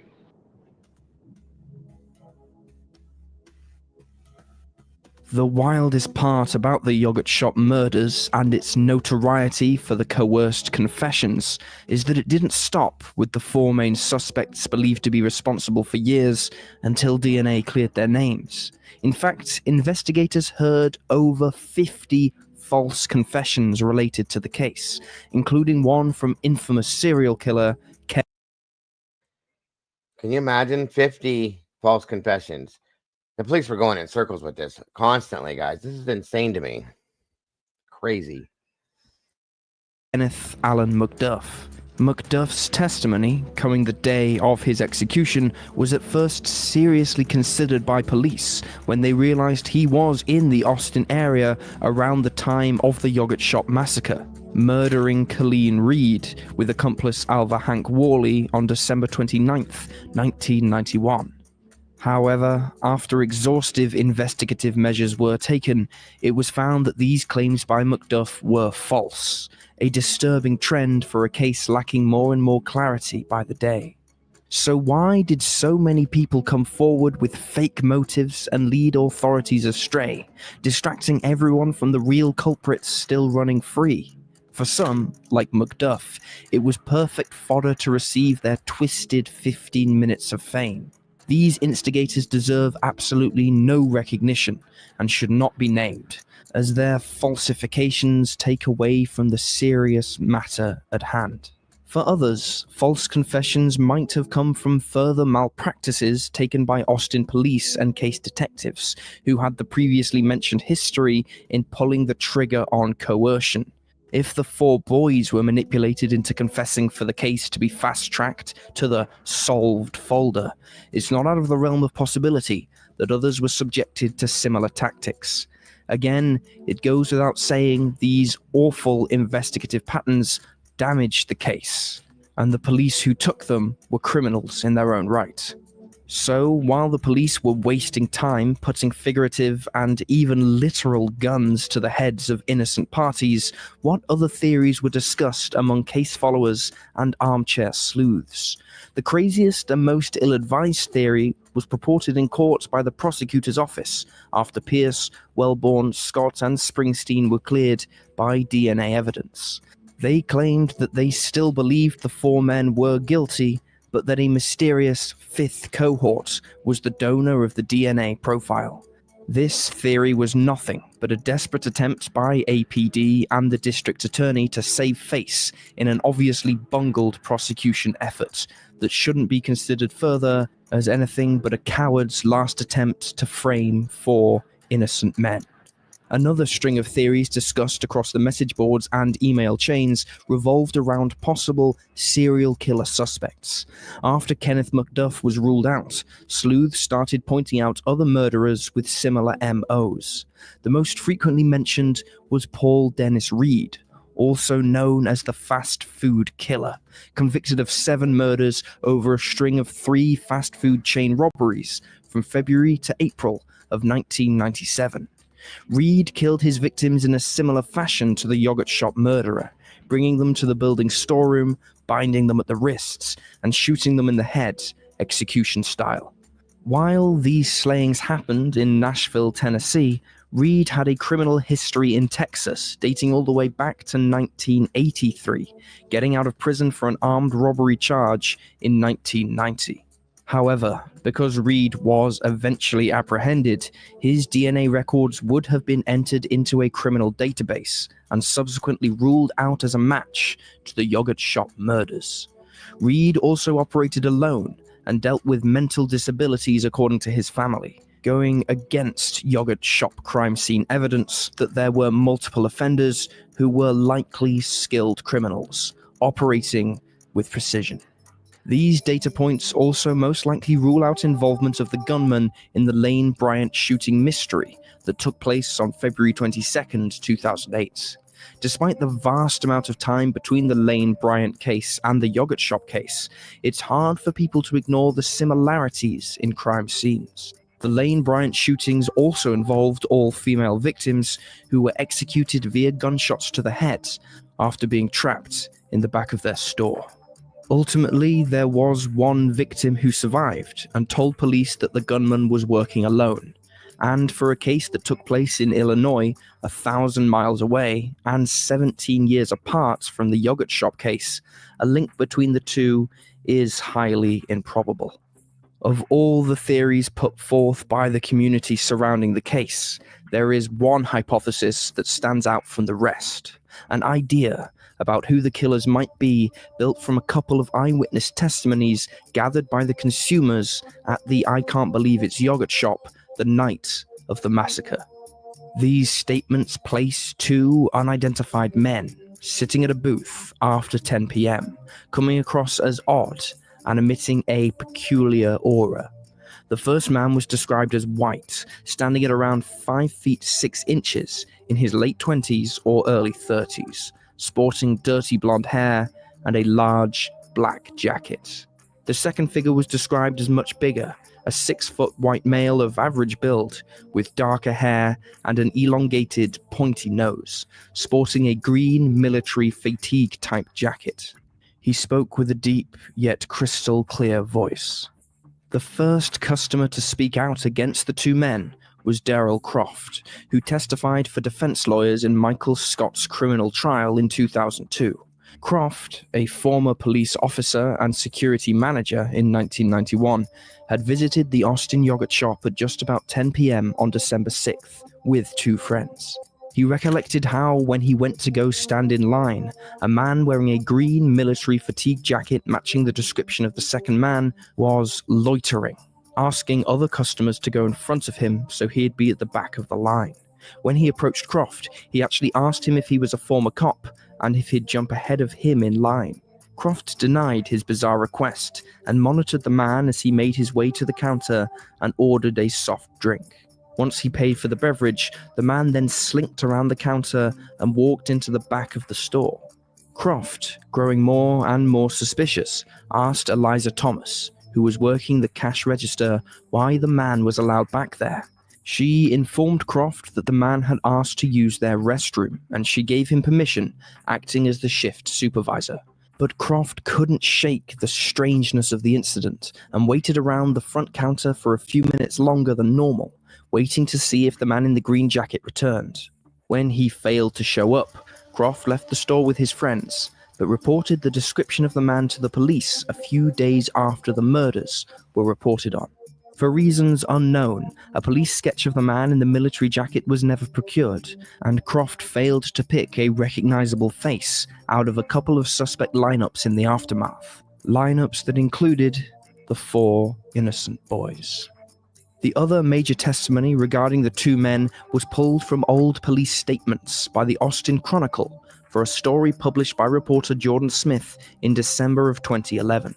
These statements came from a female customer who told police she and her husband were 2 of the last customers at the yogurt shop just before closing at 11 p.m. on the night of December 6th. They reported seeing the same 2 jacketed men sitting in a booth, acting in a way that made the woman's skin crawl. She watched them in the reflection of the shop's front window as the girls began to close up the shop by refilling napkin holders, cleaning floors, and flipping chairs on top of tables. Even as the couple left, the 2 men remained in their seats, acting as if they weren't going anywhere soon, as Jennifer Harbison locked the door and flipped the sign to read closed, as to dissuade any new customers from entering. The girls inside acted normally, but according to the couple, the men did not. It's hard not to find these shared experiences rather intriguing. These 2 men have not been named or cleared by authorities. For all we know, they were never tracked down by police, nor interviewed. Law enforcement has stated that they are interested in speaking to the 2 men, but as witnesses rather than suspects. However, considering their uncomfortable vibes and peculiar behavior, those who consider them suspects have good reason to do so. In one of the crime scene photographs taken the morning after the murders, you can see a booth in the background of the dining area that has an empty napkin dispenser and cleared tabletop. When customers were shown the photo, they agreed it was likely the booth the 2 suspicious men sat at. This means that the murders happened in between the men leaving and the girls being able to finish up closing their booth. A very slim amount of time, considering they were in the middle of clearing the tables. Thus, if the 2 men aren't responsible, they at least had the best shot at spotting the real killers, making the mystery of the unidentified male closing customers the most puzzling and important of all. Before we divulge our hypothesis of the 1991 Austin yogurt shop unsolved murders, we want to make it known our conclusions presented in Cold Case Detective are purely logical speculation based on evidence, circumstance, and factual subtext. We are only privy to the same information presented in each video, and we do not attempt to promise certainty or an expert guarantee on the findings we reach in closing. We simply observe, research, and report. For starters, we believe that these murders were indeed the actions of multiple assailants, or a killer with at least one other accomplice. The evidence hides in the simple fact it would be next to impossible for a single perpetrator to subdue all 4 girls by themselves, take them to the back storeroom, tie them up, and set the entire place on fire without causing a ruckus. There are 2 key pieces of data to support this. Remember, none of the neighboring businesses at the strip mall where the yogurt shop was located reported hearing anything to suggest murder the night of December 6th. One business did say they heard a few popping noises, most likely the gunshots, but nobody heard screaming or shouting or banging or anything to suggest a desperate fight was put up. If there were multiple offenders, keeping everything quiet would have been a much easier task. The young girls' friends and families agree with this, stating that their courage and tough mudder personalities would be too much for one person with one gun to overcome. Secondly, we are confident that these murders were orchestrated by career criminals and likely sociopaths who were seeking to attack women, with the resources to do so without detection. These horrific crimes were not carried out by high school boys attempting to rob the neighborhood yogurt stand. Rather, they were premeditated acts of violence, people who sought to harm and strike fear in their victims. The reason the killings are more than likely not a simple robbery gone wrong is the presence of an accelerant around the storeroom after the fire was put out. Most criminals do not bring lighter fluid along with their robberies, usually seeking to run in and out of their target and leave without physical conflict. Plus, there were plenty of other shops around the area that would have provided much more cash than the yogurt shop did. No. We believe these murders were intentional from the beginning. It is highly possible that the men who murdered the girls were watching one of them from afar, maybe even prior to December 6th. They could have made Amy and Sarah targets after spotting them at the mall without parental supervision, a popular spot for offenders to track unsuspecting women. While there is no evidence to suggest this, it cannot be ruled out when considering these killers were concise in how they acted, and the history of violence against young women in general. So, who could the killers be? While it is impossible to know for sure, we believe those two jacketed men previously mentioned are the most fitting suspects. They were acting suspiciously, bothersome to multiple customers, and were the only two of over 50 customers that evening that have yet to be accounted for. Not only that, but the story by Darrell Croft leaves us wondering if that tall man in the green jacket wasn't just going back to use the restroom, but rather scoping the shop for cameras, or worse, a place to commit a future assault. They were the last two people seen with the girls, and wearing clothes that could have concealed weapons. Of course, this is all circumstantial evidence. However, it is also curious that the two men who were lurking in the booth at the I Can't Believe It's yogurt shop on December 6th have not come forward to absolve themselves of any further suspicion. They could have effortlessly cleared their names and identities through science, submitting DNA to be compared to the sample obtained by police. Until that happens, they are the greatest suspects we have, and must be found to unlock further answers regarding the entire mystery.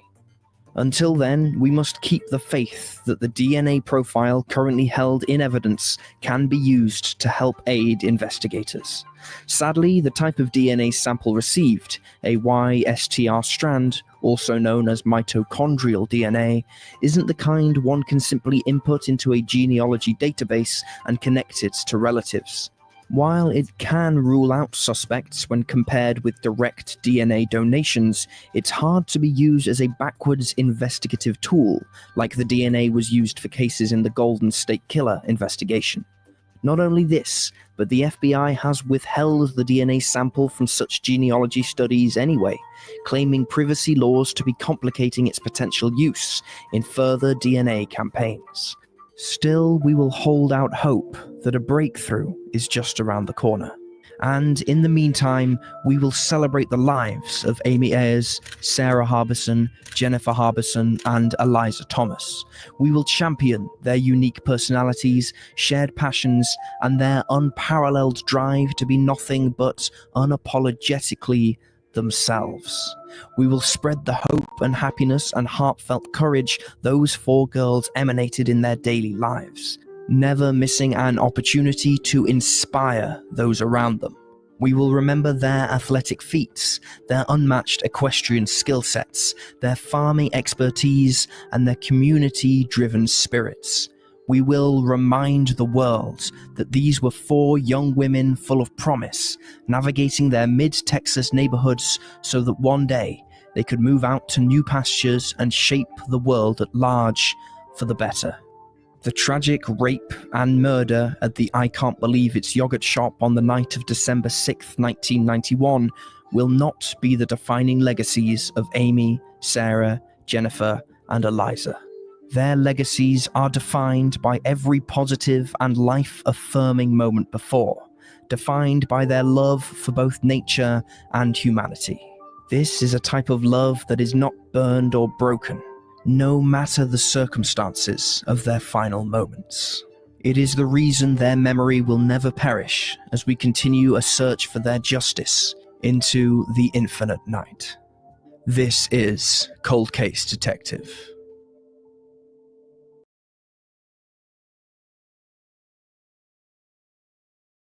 All right, guys. Now, as always, I usually try to give you guys at least two versions of what we're looking at,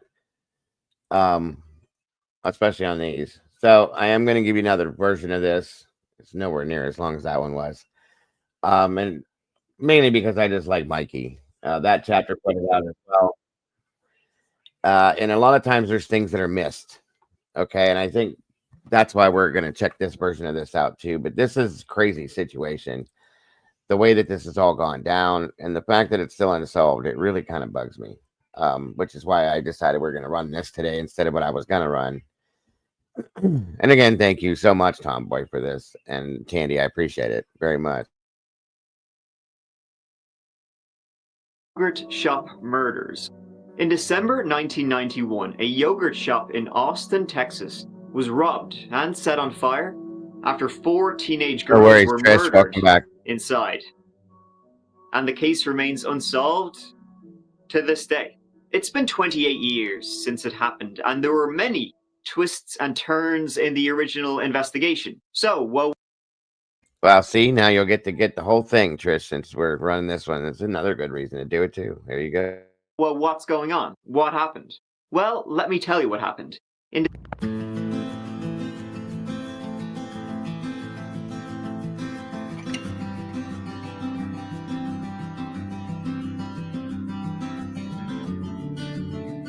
The date was December 6th, 1991. Baby Mike had just turned 1 year and 1 day old. Yeah, let's make this all about me. Shortly before midnight, a patrolling Austin police officer saw a fire coming from the I Can't Believe It's Yogurt shop, located in a strip mall in the 2900 block of West Anderson Lane, which is now a classy nail spa. Firefighters arrived on the scene, and, well, after the blaze was put out, a horrific crime scene was discovered. The lead detective would say, "For a long time, I shut out what I saw. Just wholesale carnage." We knew immediately that they were kids. Okay, at 11:47, one of our patrol officers called in to dispatch smoke coming out from I Can't Believe It's Yogurt. Fire department got here shortly thereafter. What we found in the back there was we found 4 victims. We're handling it as a homicide right now because it appears that one of the victims was struck in the head. Were the victims together or were they in different parts of the building? No, I can't.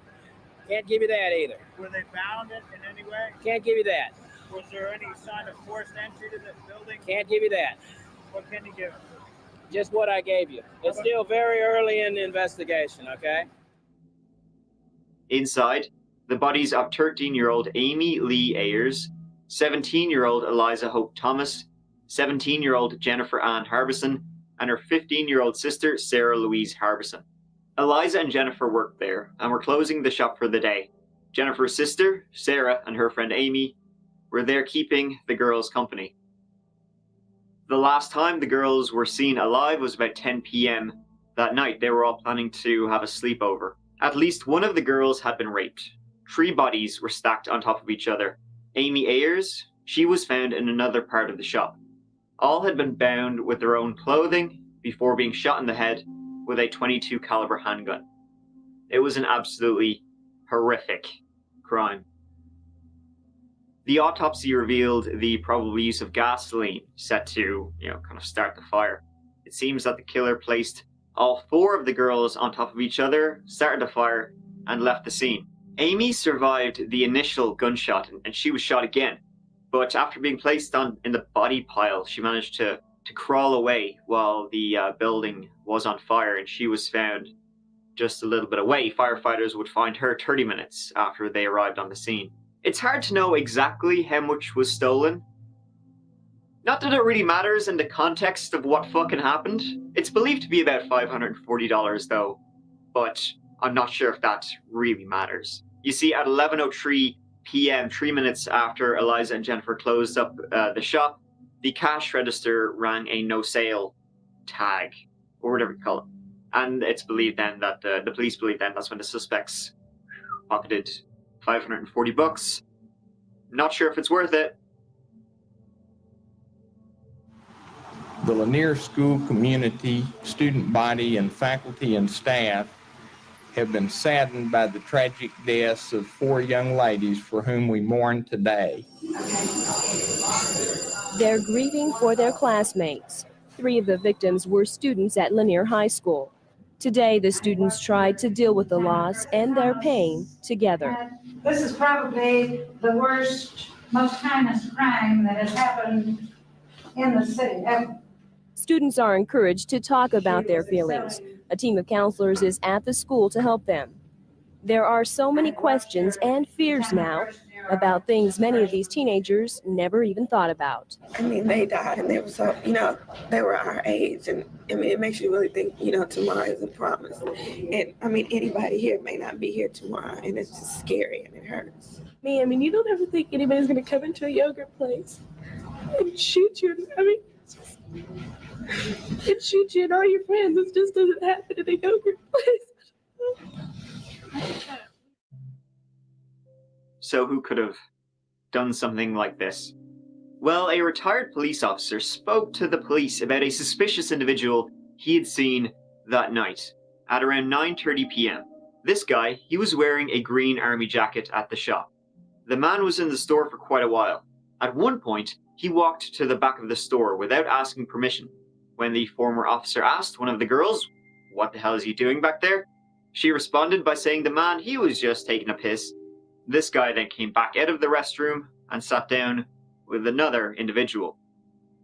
Apparently he also bought a Sprite at one point, which is kind of the thing you'd buy if you were afraid you'd get kicked out and you're like, shit, I need to buy something.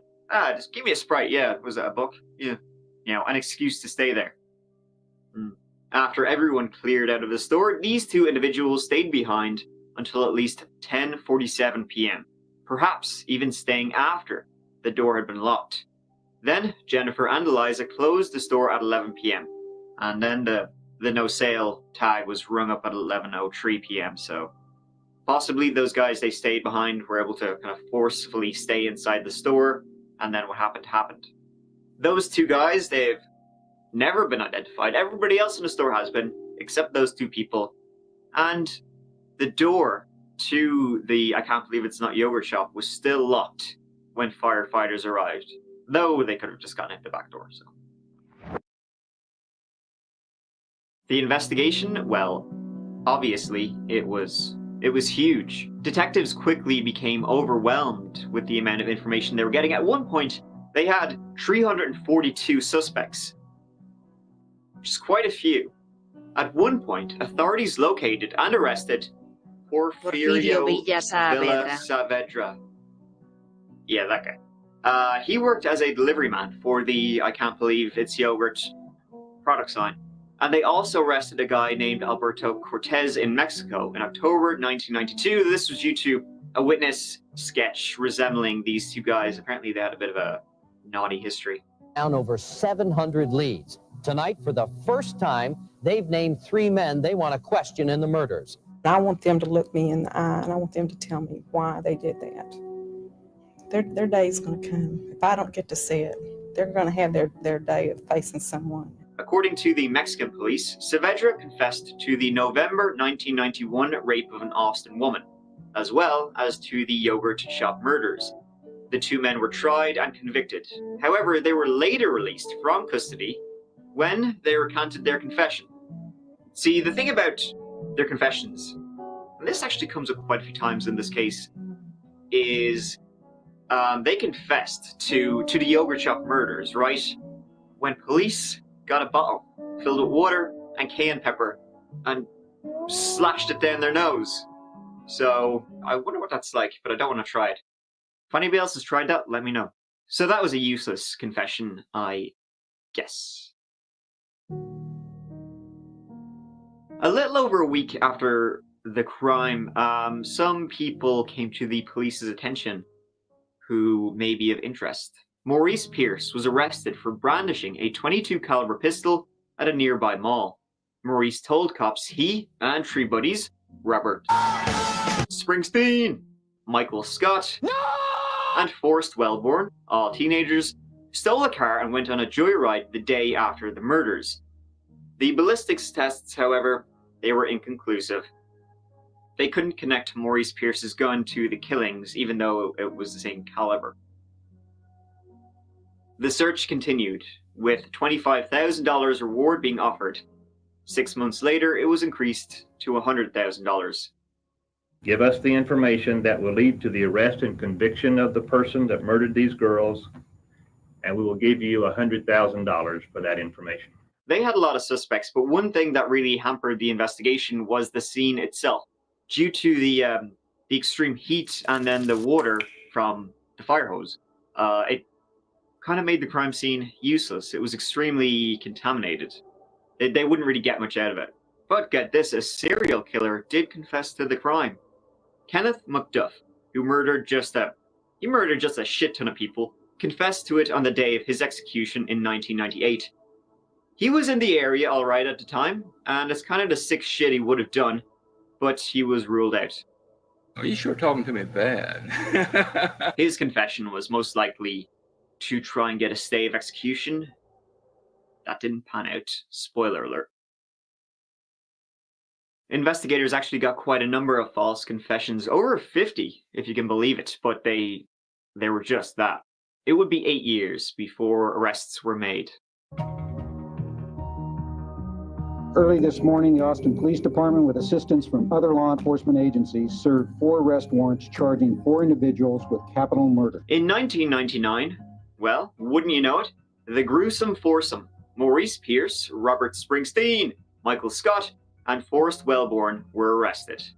On September 14th, 1999, police took a written confession from Michael Scott, in which he stated that he, Maurice, Robert Springsteen, and Forrest Wellborn had murdered the girls. Due to lack of evidence, the grand jury declined to indict charges against Forrest Wellborn, and same to Maurice Pierce. Charges against him, they were later dropped. Michael Scott and Robert Springsteen were convicted in late 1999 for the yogurt shop murders. What did Maurice make you do? Would that create? Huh? What did he tell you to do? The sex line, and what's going to happen? What did you do? What's wrong? Okay, where? Where did you think you shoot? Wow. Where? In order to shoot.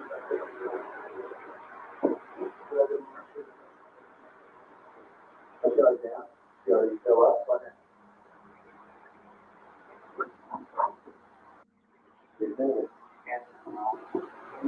what else? What else? Yeah, you're there. Absolutely. You are there.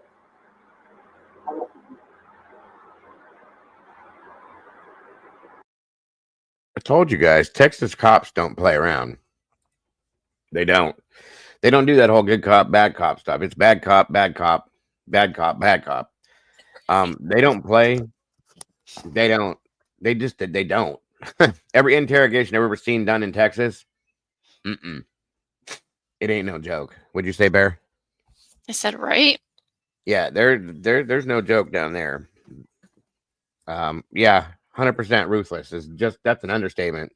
They don't play. So don't commit crimes in Texas because you ain't gonna get away with it. That's a fact.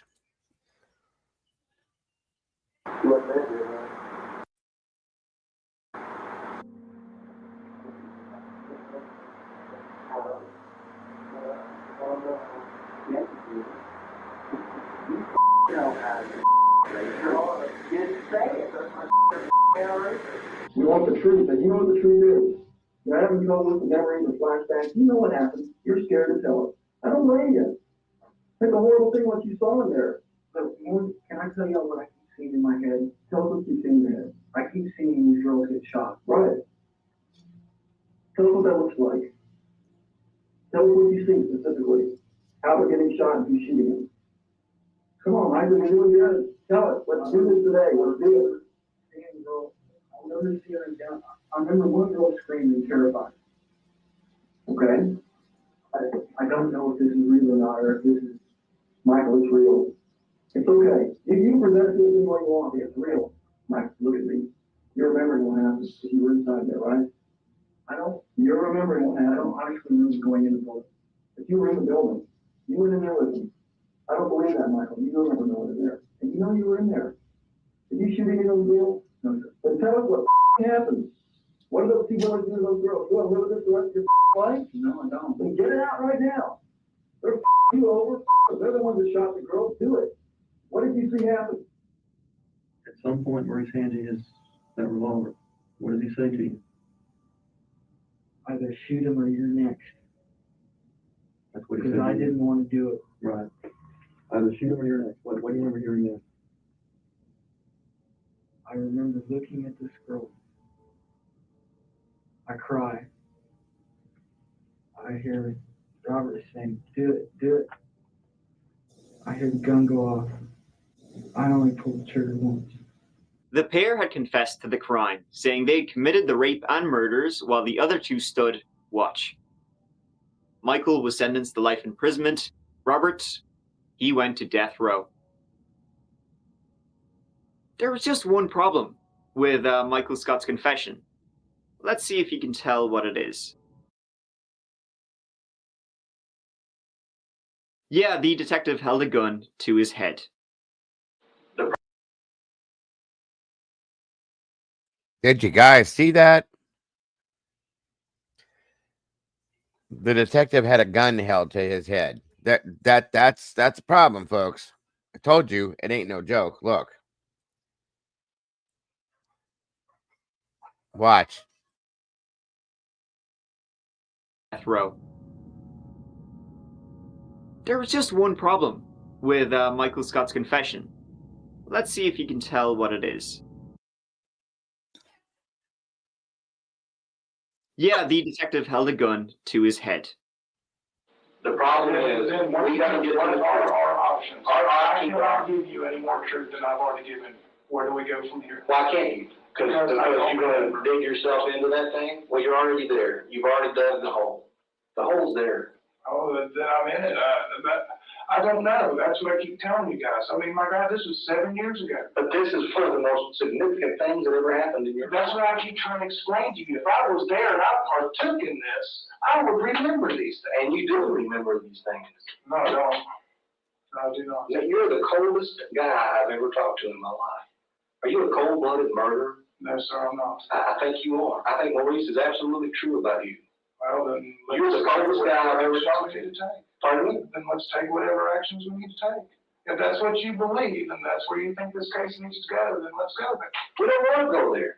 But I'm doing everything I can and have exceeded my limits of helping you guys. Where do we go now? But, well, it wasn't until 2006 that the convictions of Michael Scott and Robert Springsteen were overturned. Everyone is entitled by the Sixth Amendment to confront an accuser. But in the case of Michael Scott and Robert Springsteen, their confessions were used against each other. But they were never allowed to cross-examine each other at trial, and so their constitutional rights were violated. DNA would later rule out Springsteen, the other Springsteen. And the state would appeal the ruling that, well, they were kind of innocent. But because of this, they wouldn't be released until 2009, 10 years after they had been imprisoned. It's a new development this morning in one of Austin's most notorious unsolved murders, the 1991 yogurt shop murders. Now, the attorney for the man, once convicted and sentenced to death for the killing of the 4 teenage girls, is expected to be back in court this week. It's Robert Springsteen. He was one of 4 suspects in the case. He's now seeking a judge to declare he is innocent in the case. A ruling in his favor would make Springsteen eligible for at least $700,000 for the time he served in prison. His attorney is expected to make his case this Wednesday before the Third Court of Appeals here in Austin. Springsteen was convicted in 2001, but it was later overturned after DNA evidence. But Travis County prosecutors say he remains a suspect and he could be retried for the murders. That's if investigators find even more evidence. Now, out of the 4 suspects arrested in this case, only 2 were convicted. Springsteen and Michael Scott, both of their convictions overturned years later. We'll keep you posted about the new development that we find out in this case. Funnily enough, well, not really, but in 2010, one of those lads, not the ones who went to prison, Maurice Pierce, who was arrested, he died in a traffic stop gone wrong in Austin. 2 officers pulled him over, and after he did a legger, one of the cops caught up with him. In the struggle, Maurice pulled a knife and stabbed the officer in the neck. The officer then went up to him, pulled a gun, and killed him. Give me something for his neck. Lay down. Get him down. Let me help. You should help. You should be stabbing knife. You stabbed my knife. You shot him in the stomach. Yeah. The officer survived. Can't say the same for Maurice. And that's kind of to date. The Austin yogurt shop murders are obviously a cold case, but it is still a case. So this, when we walk in, we see the girls' pictures, we see the images of the yogurt shop and the scene. It's a reminder at the beginning of our day, at the end of the day, of what we're here working on. We're working with the Travis County District Attorney's Office on a regular basis, moving forward on this case, and conferring with and meeting with members of the scientific community that are schooled in DNA, that understand the current technology that's available, the current tests that are available, how we could try and identify this sample that you're speaking of. The issue that we run into now is that the sample that we have is not of a quality that we are able to utilize those technologies today. It's our hope that the technology will catch up and be able to process the evidence that we have in this case, or that we'll find a new piece of evidence that may come forward from someone. The good thing is, I think there's people out there that could help us. I think, we are still interviewing people. We still get tips on this case. And I think that's a good, important thing to remember, that, with a case like this, we believe there's someone out there who could know something that could be helpful and could be helpful for this investigation. One of the detectives who was involved in the case says that he believes Scott and Springsteen were involved somehow in what happened on December 6th, 1991. He says this because they have both said things that were never released to the public. They know something that no one else knows. And the 2 guys who were in the shop till closing time, most likely the last people to see those 4 girls alive, remain unidentified. And in 2009, DNA found on one of the girls was that of an unidentified man. So whoever did this, people who did this, they're still out there. Thank you so much for watching. I really appreciate it. If you'd like to watch some more of my videos, please work away, and I will see you, as always, real soon in the next video. Thanks again for watching. Take care of yourselves. Mike out.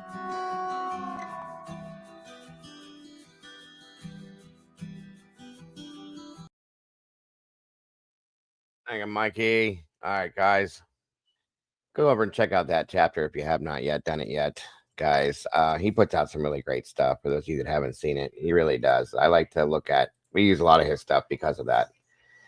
He does a great job. So there's the Austin, Texas yogurt shop murders, folks. First and foremost, after what you just saw, please do not go to Texas and commit a crime. Okay.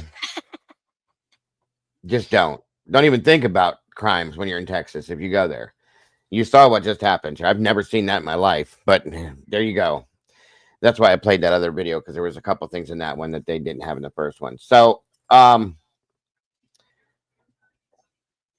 wow. I still don't understand what to do with this. How to take this? Any thoughts on this, Mama Bear? At all? And Tomboy and Tandy, any thoughts from you? You live there, and you brought me the case. What do you think about it? What are your thoughts, guys?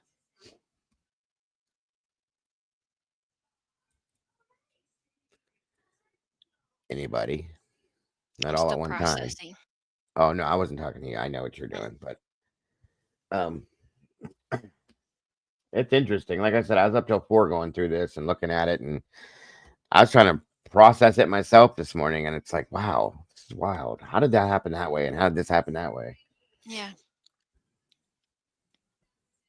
We welcome everyone. No, we'll stay here. Jesus, I'd be afraid to get a speeding ticket and I'd get my leg amputated or something. Shit. Well, Crazy. at least, that would be better than coming here and getting life in prison for nothing. Yeah. I know. Well, you're killing me. Better keep this tape on ice so it doesn't go bad. Yeah, I know. I'm still at a loss how they went about the whole confession blame game. I know that's what's got me the most too. I just And that was a trip. and to see the cop standing there with the gun on the kid's head, like, are you fucking serious? Wow. You want your case covered, don't you, sir? Apparently. And Anybody's that gonna SRB confess. said that would scare me enough to give a false confession. I would have confessed to the Lindbergh baby if you did that to me. So Right. Come on now. Is Tomboy still in here, or did she sneak out? I think she snuck out because I haven't seen her for a minute. Yeah, she sneaked out. You bring me this case, you take my sleep away, and then you leave me here with it. Shame on you. Mm-hmm.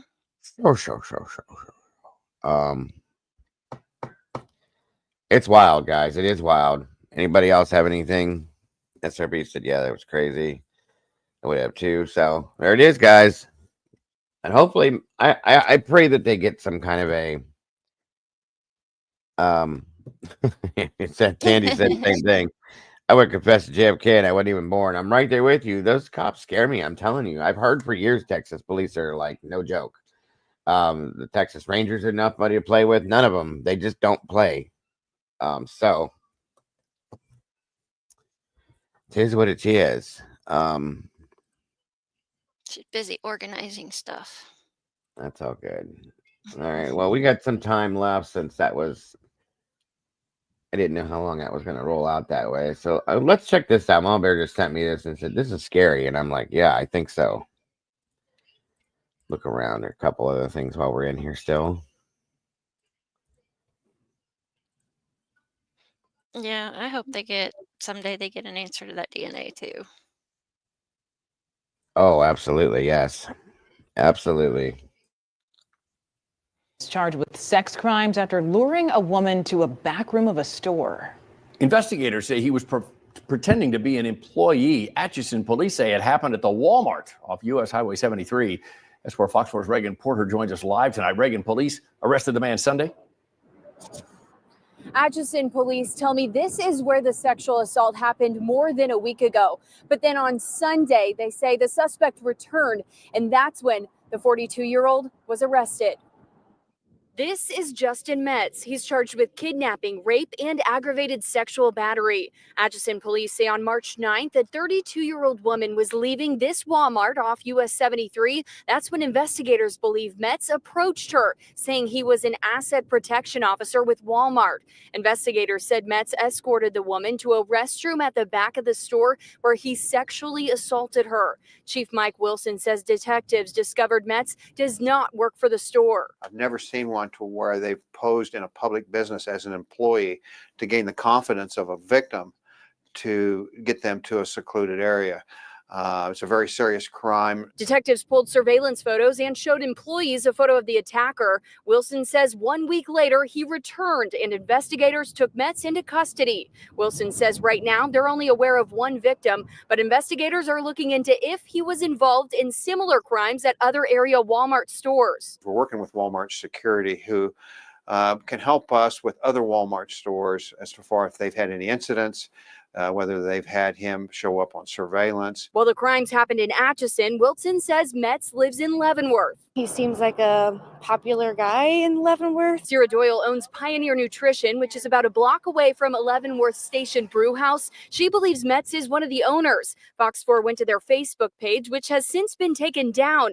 Doyle says Metz would visit their store once a month asking for raffle donations. It's definitely surprising. He's definitely very outspoken, and I could see that he could be persuasive in convincing someone that he is of that stature. So that's not surprising to me. I didn't know he would use that in that way. Now, we heard back from Walmart just in the last 10 minutes. The statement reads, "The safety of customers and associates is a top priority. We acted swiftly to engage law enforcement and are working closely with them throughout this investigation. We will defer you to them for any additional questions," end quote. Now, while looking through surveillance Welcome, Ms. footage, Dell. I'm told detectives also saw Metz stealing several items from the store. He's also charged with theft. Reagan Porter, live from Atchison tonight. Jesus. Dude's a mess. Yeah, now you can't even trust security guards at Walmart. Love you, Zelda. You're welcome. So good to see you, Miss Zelda. I hope you're not working too hard, dear. She took the day off. She got a shot, and so she's feeling crappy. I get it. Yeah, I understand. Well, good. You probably deserve it anyway because you work so much. So just enjoy your rest. It's wonderful to see you here. So, somebody sent me an email on this. We already covered what happened with Gene Hackman and his wife. Okay. Well, I don't know. Somebody sent me and said, check this out. And this is through Law and Crime. So I figured, what the heck? We got some time. I'm curious. I've never seen it yet. So we're going to see this together. Let's see what this is all about, I guess. Hang on. Alicia said, public service announcement. Walmart security is not supposed to approach you. So if someone does and tries to take you somewhere else, you tell them to call LE and wait for them. Yeah, I knew Good that info to too. know. Yes, I wouldn't have known absolutely. that. Major twists in the Gene Hackman, Betsy Arakawa death investigation. Turns out Gene Hackman's wife didn't die on the day that Santa Fe investigators first laid out. And a big request from those now in charge of the Hollywood legend's $80 million estate. Hackman didn't list his kids in his will, and the person he did plan to give it to, his wife, is now dead. We're on the case presented by Law and Crime. I'm Chris Stewart.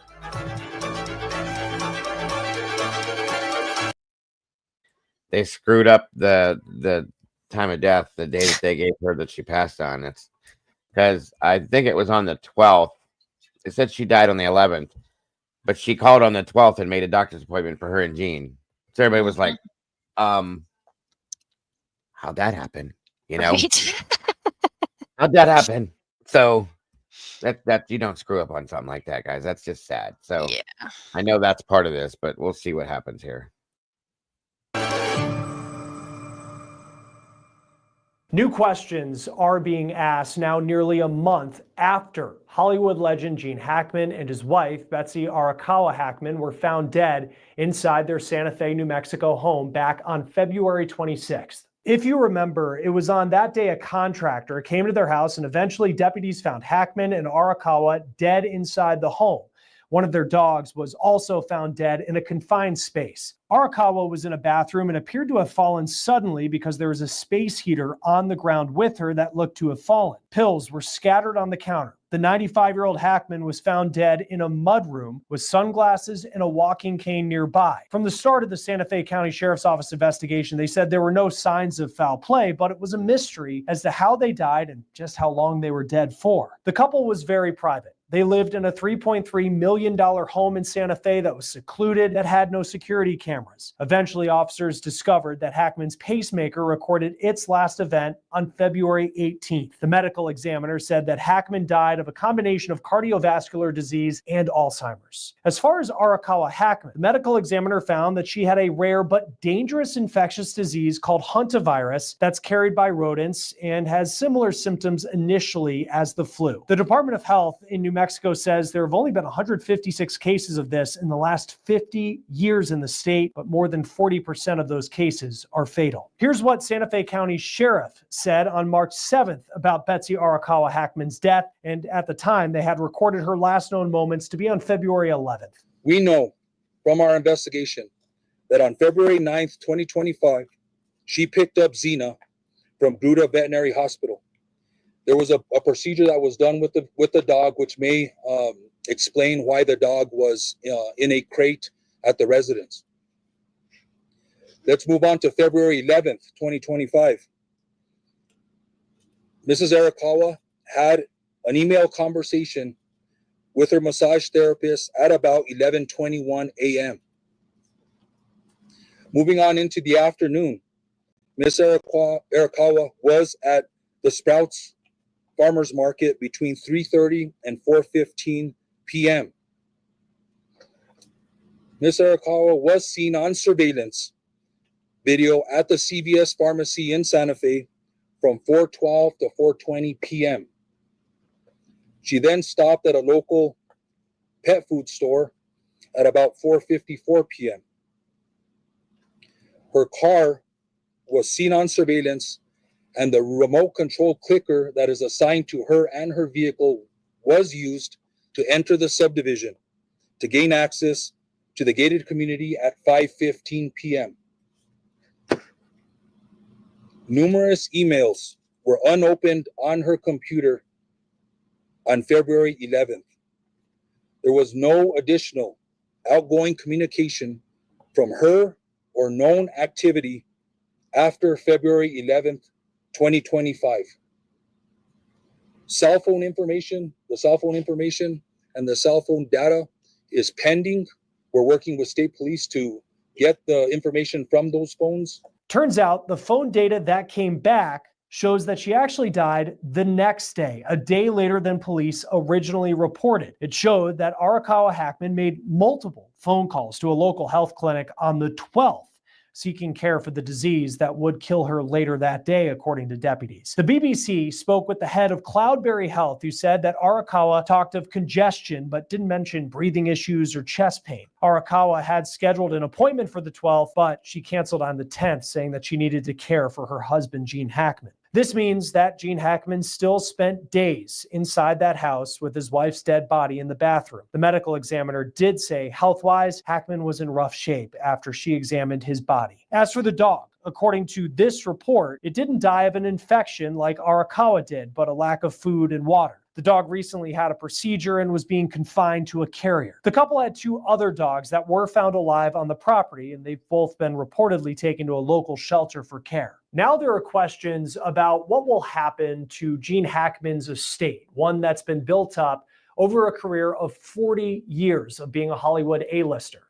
According to Entertainment Weekly, that estate is worth $80 million, and Hackman left it all to his wife. Hackman has 3 adult children from a previous marriage, 65-year-old Christopher, 62-year-old Elizabeth, and 58-year-old Leslie. None of them are listed as beneficiaries in Hackman's will, which was reportedly signed in 2005. Even with the timeline of Arakawa dying 24 hours after what was first thought, that doesn't change the reality that she died before Gene Hackman did, raising the question of who's entitled to this fortune. Hackman did appoint his former attorney as the person who would be in charge of this trust if Betsy Arakawa died, but that person died in 2019, so it was passed on to their successor, an attorney named Julia P. is now representing the estate in court. According to Entertainment Weekly, Betsy's will says if Hackman doesn't outlive her by 90 days after her death, the estate is directed to be administered to a, quote,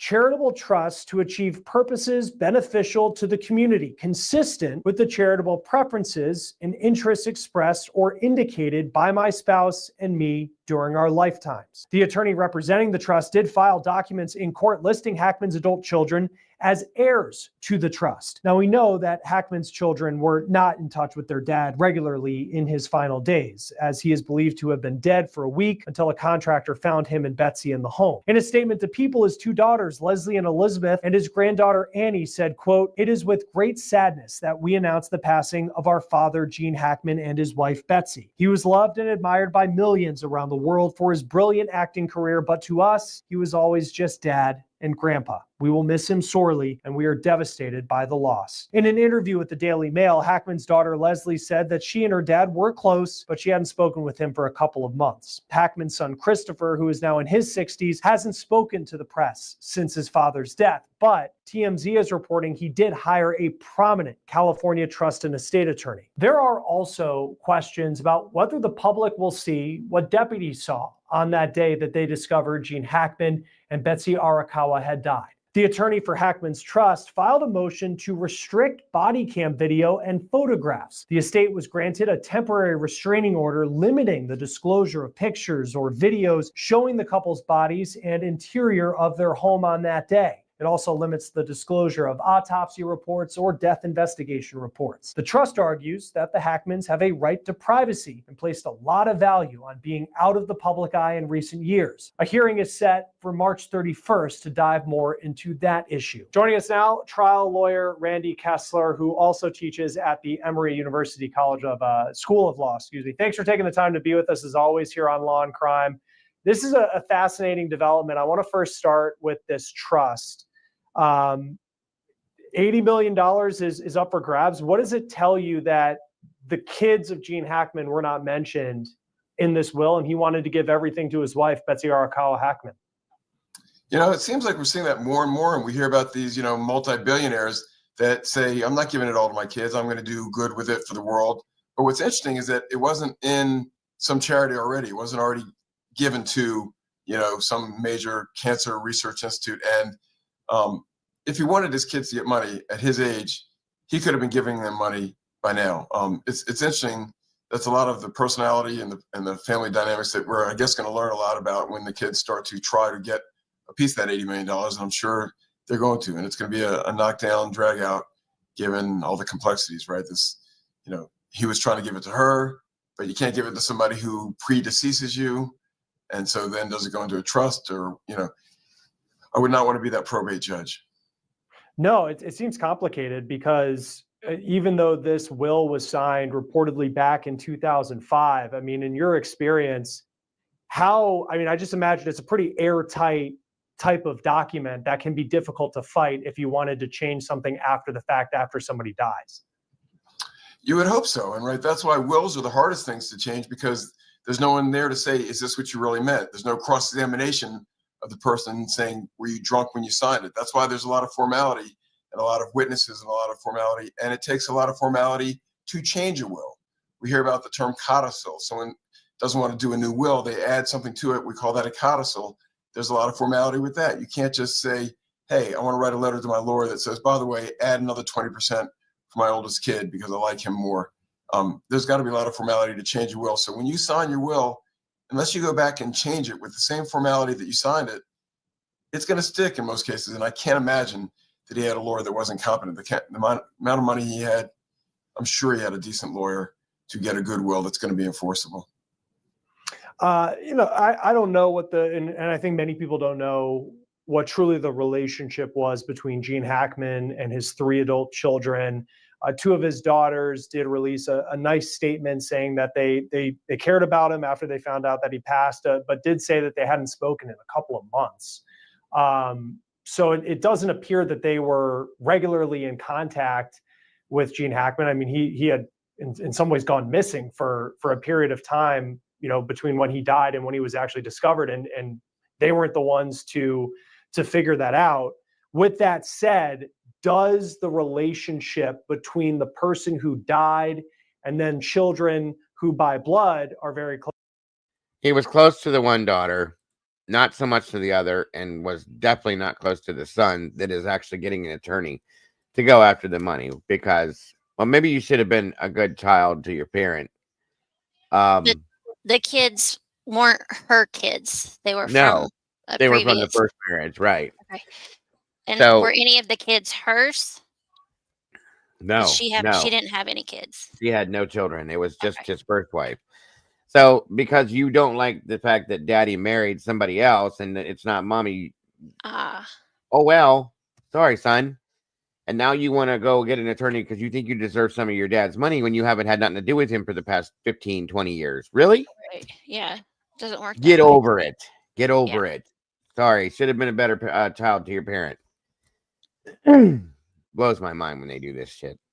Yep. Close to them, but in terms of communication on a regular basis are not. Does that factor into where money from a will could go if someone's trying to challenge it?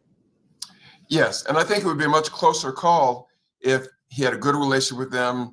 They were going to inherit everything, and then he met this new woman, and he married her, and he changed his will, and he cut everybody out, and he's got Alzheimer's. And then the calculus would be, maybe he didn't know what he was doing, maybe he was under duress, maybe she pressured him and defrauded him into signing everything over to her. But if the will was 20 years ago, when he was still making movies and still relevant and still with it, it's going to be very hard to say that he didn't know what he was doing when he signed that. It's going to be a lot more complicated. It's going to be, well, he knew what he was doing, but he didn't anticipate that the person he was giving the money to, who was much younger than him, would predecease him. You know, what would he have wanted? What would he have done had he been able to predict that? Or is it going to be, well, he didn't predict it, so there's no living heir because he's already said it was all to go to her, and the state gets it, which is, you know, now the state might have a conflict of interest. The judge is being paid by the state. Do you have a state judge in New Mexico deciding whether the state gets $80 million for its school fund, which is the default place that the money goes in New Mexico, or do these children have some right to it, some equitable claim and some legal theory that says, Judge, you can modify this will given the unpredictable circumstances that his much younger wife actually predeceased him. It's going to be complicated. It's going to take some good lawyering. Yeah, and I imagine. I feel so bad that he wandered around that house with his wife dead in that bathroom for how many days after, and you know, obviously wasn't getting his medication, which is probably what took his life at the end, truly. Because she wasn't there to take care of him. If they would have had a nurse. They should have had a nurse that was coming to visit at least once a week. Maybe that may have helped, you know, and he could still be with us. As far as her, you know, she should have went to the doctor sooner. Unfortunately, they got her quick, that whole virus thing. But, you know, I think Jean would have survived this if she would have been, somebody else would have been there. Maybe that child that wants that money, maybe you should have come and check on your father. Yeah, I'd be funny. I think it'd be funny if the judge said, "Okay, I'll give you a portion of this. Here's $1 for you, and $1 for you, and $1 for you." Yep, I agree. I do Yeah, you agree. got your dad's money. Shut the hell up. Dad. Imagine too if there was an argument to be made, in my non-legal opinion, you're the lawyer, but if this was a will that was signed in the last couple of years when Gene Hackman, I mean, he passed away from part of the big reason being Alzheimer's, and even the medical examiner said he was in really rough shape at 95 years old. This was back in 2005 when, by all accounts, he signed this document where he was still in very good health, as opposed to if this was something in the last 6 months, last 12 months, where you could argue his mental state wasn't in a good place. That's exactly right. And it's very hard to challenge a properly signed and executed will because most lawyers are going to make sure they're not letting an incompetent client sign something, sign their rights way. But yeah, that's probably the hardest battle for the children is that he signed this 20 years ago. And unless something else surfaces, and you know, we've seen it all, there'll be a new will that shows up at the last second. Somebody found a new will or a codicil. But absent that, you know, the will is probably going to be strictly interpreted. And if it says it goes to her or it's going into a trust for her, then if they can figure out what to do with the money based purely on looking at the four corners of the document, looking at the will, that's going to govern. The problem is if what he says in the will should happen, can't happen. Like if he says, I'm going to give it to her and she's not there anymore, you know, court has to figure out, does it go to who she would want it to go to? No, because she's not there anymore. It's, you know, sort of like a divorce in some ways. If I leave all my money to my wife, but then we get divorced, obviously I don't want her to get it. So it goes to my next wife or whoever, or my kids or something like that. You've got this intervening act that nobody anticipated, which is the wife dying before the husband, and the court's going to have to interpret it along with the law. And I don't have the document in front of me.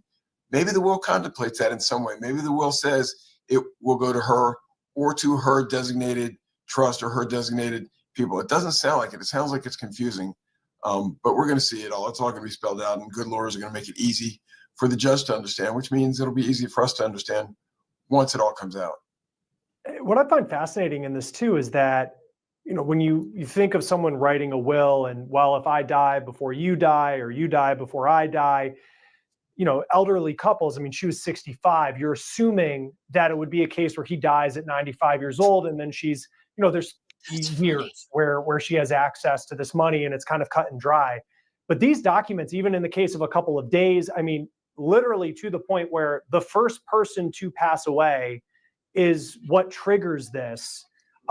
Is there ever any kind of buffer time in there where you're not talking about these long periods of time? But if someone, I mean, I'm just thinking hypothetically here, if someone dies like 20 minutes before somebody else, does that still factor into the will typically, where as opposed to like a 30-year period? Chris, only if you're clever enough as a lawyer to write that into the will. I mean, that comes up a lot in a car accident. Imagine the Scientology and the DNA, if the car was struck on the driver's side, did the driver pass before the passenger? And in that case, then the passenger inherited from the driver, and then the passenger's will controls. There are ways you can do it in a will, and you can say, if they die simultaneously, here's what's going to happen. If it's within a few minutes and it's hard to determine who died first, then here's what we decide. But that's usually two people that jointly own the wealth, and they're both trying to figure out where it goes. It doesn't sound like that's in this will. I think we would have heard that. It sounds like she predeceased him, and so who does the money go to if the person he designated is no longer alive? You can't give money to a dead person. No. And I mean, I think and this is $80 million, very unique circumstances in how they passed away. Have you ever seen in kind of just working in the legal profession and with celebrities when they pass away, some of these will issues? How does this compare to some of the others that you've seen? Well, the one that jumps to mind was the Prince, right? Prince didn't have any, he wasn't married, and children were a different issue for him. So he apparently didn't get a will. And so it brought this to light, the Anna Nicole Smith situation. All these are just good lessons for the average person and the non-average person. Get a will, or at least talk to a lawyer and figure out what happens, if and when you die, and a lot of us still use that term, if I die, newsflash, right? Everyone's going to go sometime. It's going to happen. Why are we so afraid to think about it and plan for it and prepare for it? Talk to a lawyer, figure out what should happen, and think about worst case scenario. If I die before you, if you die before me, if I die before you and our child has special needs, there's so many variables, but the more you can do for your loved ones, it saves this kind of aggravation, this kind of fight. And it also cuts us lawyers out of a lot of money if you can figure out what to do with the money once you're gone. As far another part of this story that's been an interesting development is when she died. Now, it doesn't change the fact that she likely went before he did. It was about 24 hours compared to the initial timeline that law enforcement gave. How common is it to see something like that where the cell phone records come back and surprise, surprise, she didn't die on the 11th, she died on the 12th because she was making phone calls that day? It's not that common because usually when people are married, their wills are mirror wills, right? If I die first, the money goes to you. If you die first, the money goes to me. And if we both die, it goes to our kids. And by the way, when your money goes to me and then I die, it goes to our kids. And if my money goes to you when I die and you die next, then the money goes to the kids. So usually you're all on the same page. This is rare because it's one side's extremely wealthy. And, the flip side, and what makes this case fascinating, is it's not the typical that you read about in the tabloids. Oh, he was 95 years old and he met a 20-year-old who we know just wanted him for his money and that was it. And she married him, made him change his will. And now the kids are upset because she deceived him and defrauded him.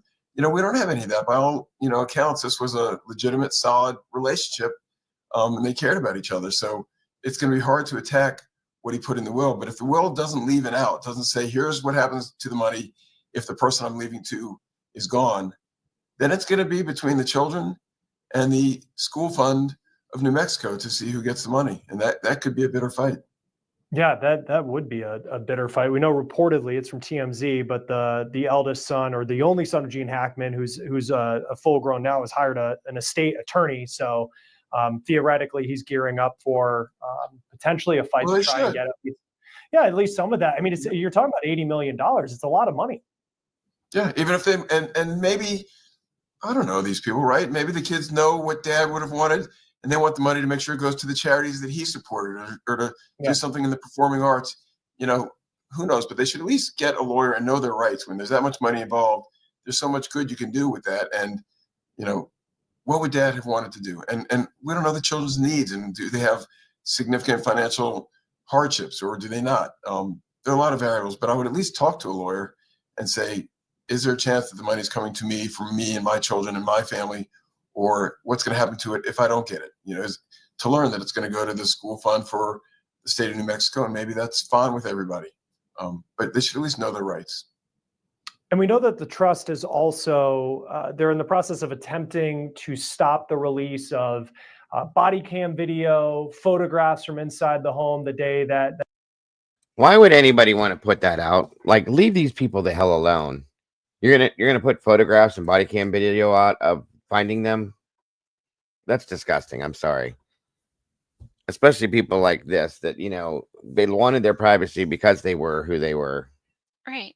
So we're gonna put videos out on the internet and show them deceased in their home. That's just disgusting to me. Yeah. Grow up, people. I gotta make them views and get them ratings and all that. Yeah, okay. That Gene Hackman and Betsy Arakawa Hackman were found. Interior images of their home that would be released as part of that, as we've seen in a lot of other cases, even the autopsies trying to restrict those from being released. They're arguing that, especially in his later years, Gene Hackman was a very private person, and so is Betsy Arakawa, and they have that right to privacy. Where do you stand on that? Keep it private, right? I don't know the legal answer to it. It's not a criminal case. There's not a criminal investigation. You know, the reason it's available in criminal cases is because we are all sort of parties to the case. It's the state versus somebody. You know, it's not, you know, victim versus defendant. It's the state on behalf of the victim prosecuting the defendant. So in a civil situation like this, where they're just trying to figure out the will, if that's who he was, if he was private, why do we need to know? If anyone wants to see Gene Hackman, go rent a movie. I mean, there's so many ways to see Gene Hackman.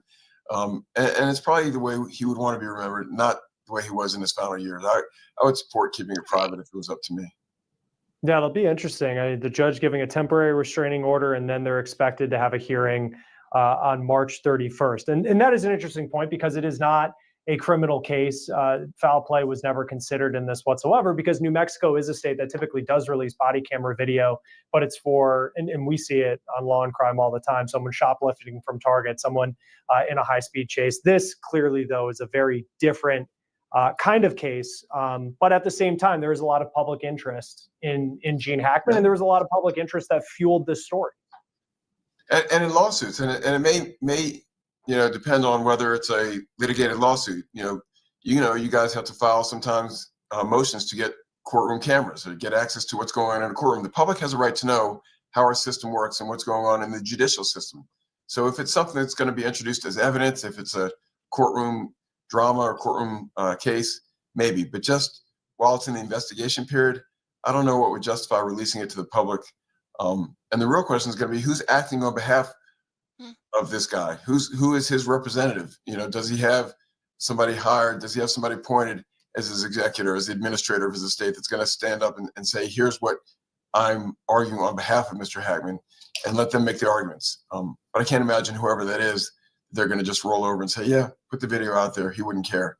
Sounds like he didn't go out in public for a lot of reasons. He wants his memory to be what we remember him, I imagine.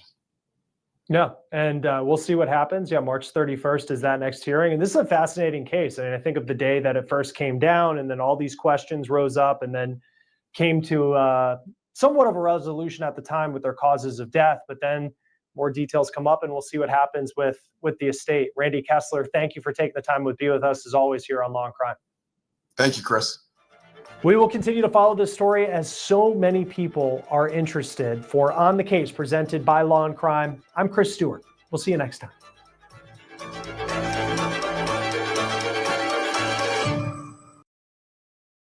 There's no reason to really follow this anymore. I was just curious what these new twists were they were saying, and now knowing that the it was that they had her time of death wrong, which is sad. Yeah. So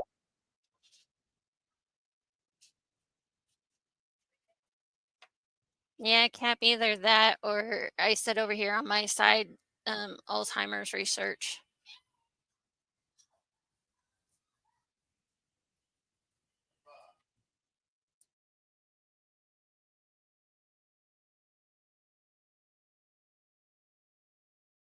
I did have an update, you guys, it just came out today that I would love to share with you guys because I've been following this case so closely.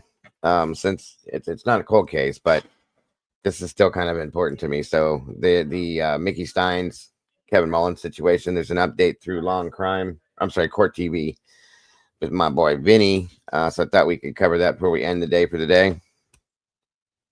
Does that sound okay with you, Miss Mama Bear?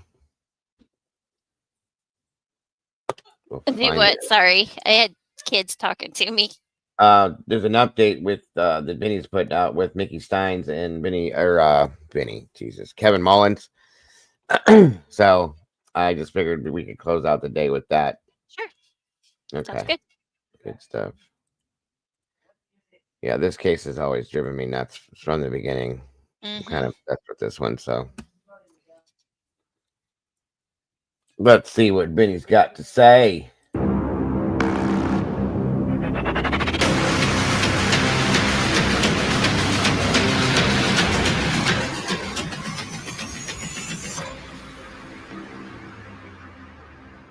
I'm Vinny Politan. The subject of my investigation, the shooting death of Judge Kevin Mullins by Sheriff Mickey Stines in Kentucky. It's a multi-layered story involving inmates being extorted for sex and a sheriff feeling the pressure from a related civil rights lawsuit. Here's the story. It started as a scandal, whispers of corruption, abuse of power, and a courthouse tainted by dark secrets. But on September 19th, 2024, it turned into something far deadlier. Inside the Letcher County Courthouse in Whitesburg, Kentucky, former Deputy Ben Fields had been coercing women on home incarceration into trading sexual favors as payment for ankle monitors. Fields was criminally convicted, but then a civil suit named the sheriff, Mickey Stines. He was deposed, and just days later, violence erupted in the judge's chambers. The courthouse hall suddenly echoed with gunfire. Stines pulled the trigger again and again, leaving District Judge Kevin Mullins lifeless on the floor. A judge executed, a sheriff accused, a county in shock. But why did the sheriff do it? Was he afraid? Was he paranoid? Or was he full of rage? That's a question a jury in Letcher County, Kentucky will have to decide. Peeling back the layers, trying to understand why is what this story is about. It's what the investigation is about, and it's what the trial will be about. So one of the things going on, as you heard, was a civil lawsuit. And this is all connected to that sextortion scandal inside the judge's chambers, where one of Mickey Stines, who was the sheriff, one of his deputies, was criminally convicted. Now, he was named in this civil lawsuit. And part of the civil lawsuit, when you get sued, you get deposed, which means the other side sits you down and asks you some tough questions, trying to get information from you relative to what is alleged in the lawsuit. So just a few days before the shooting, the sheriff was deposed. We have the transcripts of that deposition, and what I want to do for you is we had a couple of our producers reading the question and answer during that parts of that deposition, and I want you to take a listen to it right now. So they told you that Ben had been fooling around with Breonna Cornett and told you that Stacey Yates had reported that there had been some sort of fooling around between Ben Fields and Sabrina Atkins. Did I understand that correctly? Yes. What about Judge Mullins? Do you think that he was aware? Did they tell you? No, they didn't tell me. So at the time that all this started happening, I was tore up and having a bad episode, you know? So my memory is fogged. You said that you talked to Judge Mullins. What did you and Judge Mullins talk about? I told him that a lawsuit and stuff had been filed. Did he not already know that? I don't know. Okay, well, was it your impression when you spoke to him that he was aware of that or was not aware of that prior to your conversation? I can't recall. Okay, so what all did you tell him? I can't recall our conversation. Aside from that conversation that you had with Judge Mullins on February 1st of 2022, have you had any other conversations with Judge Mullins about Ben Fields and these allegations about sexual misconduct? I can't recall. Me and him was meeting in the office, and I told him about the allegations that was made with Sabrina. Right. I think he just sat there. Just so we are clear, you are describing the conversation that happened on January 31st at 1845. Yes, I'm pretty sure. And then I get up and say, I got to have your gun and badge. And I said, there are others. And he said, who? And I said, Brianna. And then he leaves. You can almost feel, just by reading it, you can sense there's a lot of tension in the air, and there is oftentimes in civil lawsuits, especially when one of the parties is being deposed. But this was a big deal, a big story, and a big scandal in a small town. And this deposition is taking place just before the sheriff shoots and kills the judge that he's talking about in that deposition. Which brings us to the first question in our investigation.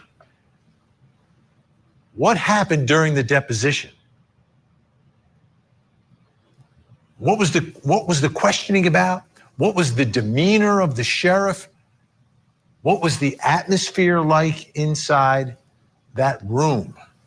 Joining me, the attorney whose firm held that deposition and represents the woman suing, former Sheriff Sean Mickey Stines. Ned Pillersdorf is with us. Ned, thanks so much for joining us. Great to see you tonight. How much of the deposition was about the judge? Some of it was. To put this in context, the lawsuit we filed was kind of a sweeping lawsuit. We basically alleged that there was a significant problem with the ankle bracelet program and that these women were being easily sextorted, if that's a word. One of the reasons we filed the lawsuit was we didn't think what happened to Miss Atkins and Miss Hill were isolated incidents, or Miss Cornett as well, that the reality is in Kentucky courts, lots of women are charged and they end up on ankle bracelets. Sometimes it's the only way we can keep them out of jail. And the lawsuit we filed basically alleged that this was a significant problem in the Letcher County Courthouse. Keep in mind the defendant, Fields, who eventually pled guilty, was not only running the ankle bracelet program, he was also a bailiff and deputy sheriff. So the context of the lawsuit was we named Sheriff Stines in his official capacity because our position was he knew or should have known this was going on. And in fairness to Sheriff Stines and the defendants, basically Stines denied any knowledge. That's their side of the lawsuit. The lawsuit is still pending. But the context of the lawsuit was for us to ask Stines information we had learned during our investigation. He generally denied knowledge, which I think is fair. But what was interesting about the deposition, the part you just heard where your producers read the question and answers, that's not how it happened. He was very distracted, hesitant. I don't even want to, maybe saying he was in a daze is overstating, but to me, there was something going on there. It wasn't your typical civil rights deposition in which a sheriff who's used to answering questions. I'm going to venture to say that there were threats. I'm going to venture to say, and that's where the daughter and the wife may come into effect. I bet you the judge threatened him and said, if you put my name in that mess, something bad's about to happen to you, bud. That's and a that good is probably, that's what my thought is with this. Because we know that Mullins was in there doing the same shit. He was doing it with them, just being the piece of shit that he was. and he probably told Mickey, you can do this deposition, but you better not put my name in there. And that's probably why he was distracted and hesitant, and he didn't know what to do because he's worried about his family. You know what I'm saying? And that day, Mullins probably said some shit to him at lunch. Like I said, that was like, well, you did what you did, so you're going to pay the consequences now. And Mickey wasn't playing. That's my family. I can't blame the guy. Honest to God, if that's how that went down, I'd have been the same way. And that's what I'm guessing this is. And that's why I've been so enthralled with this case, because I'm really curious. Obviously, we're dealing with corruption here, folks. Governmental corruption is what it is. We see it every day. And now, you know what I'm saying? I'm just saying this is sad to me. I feel bad because this man will never be able to be a police officer anymore. He did his job. He didn't do it. He wasn't doing anything wrong. And because he didn't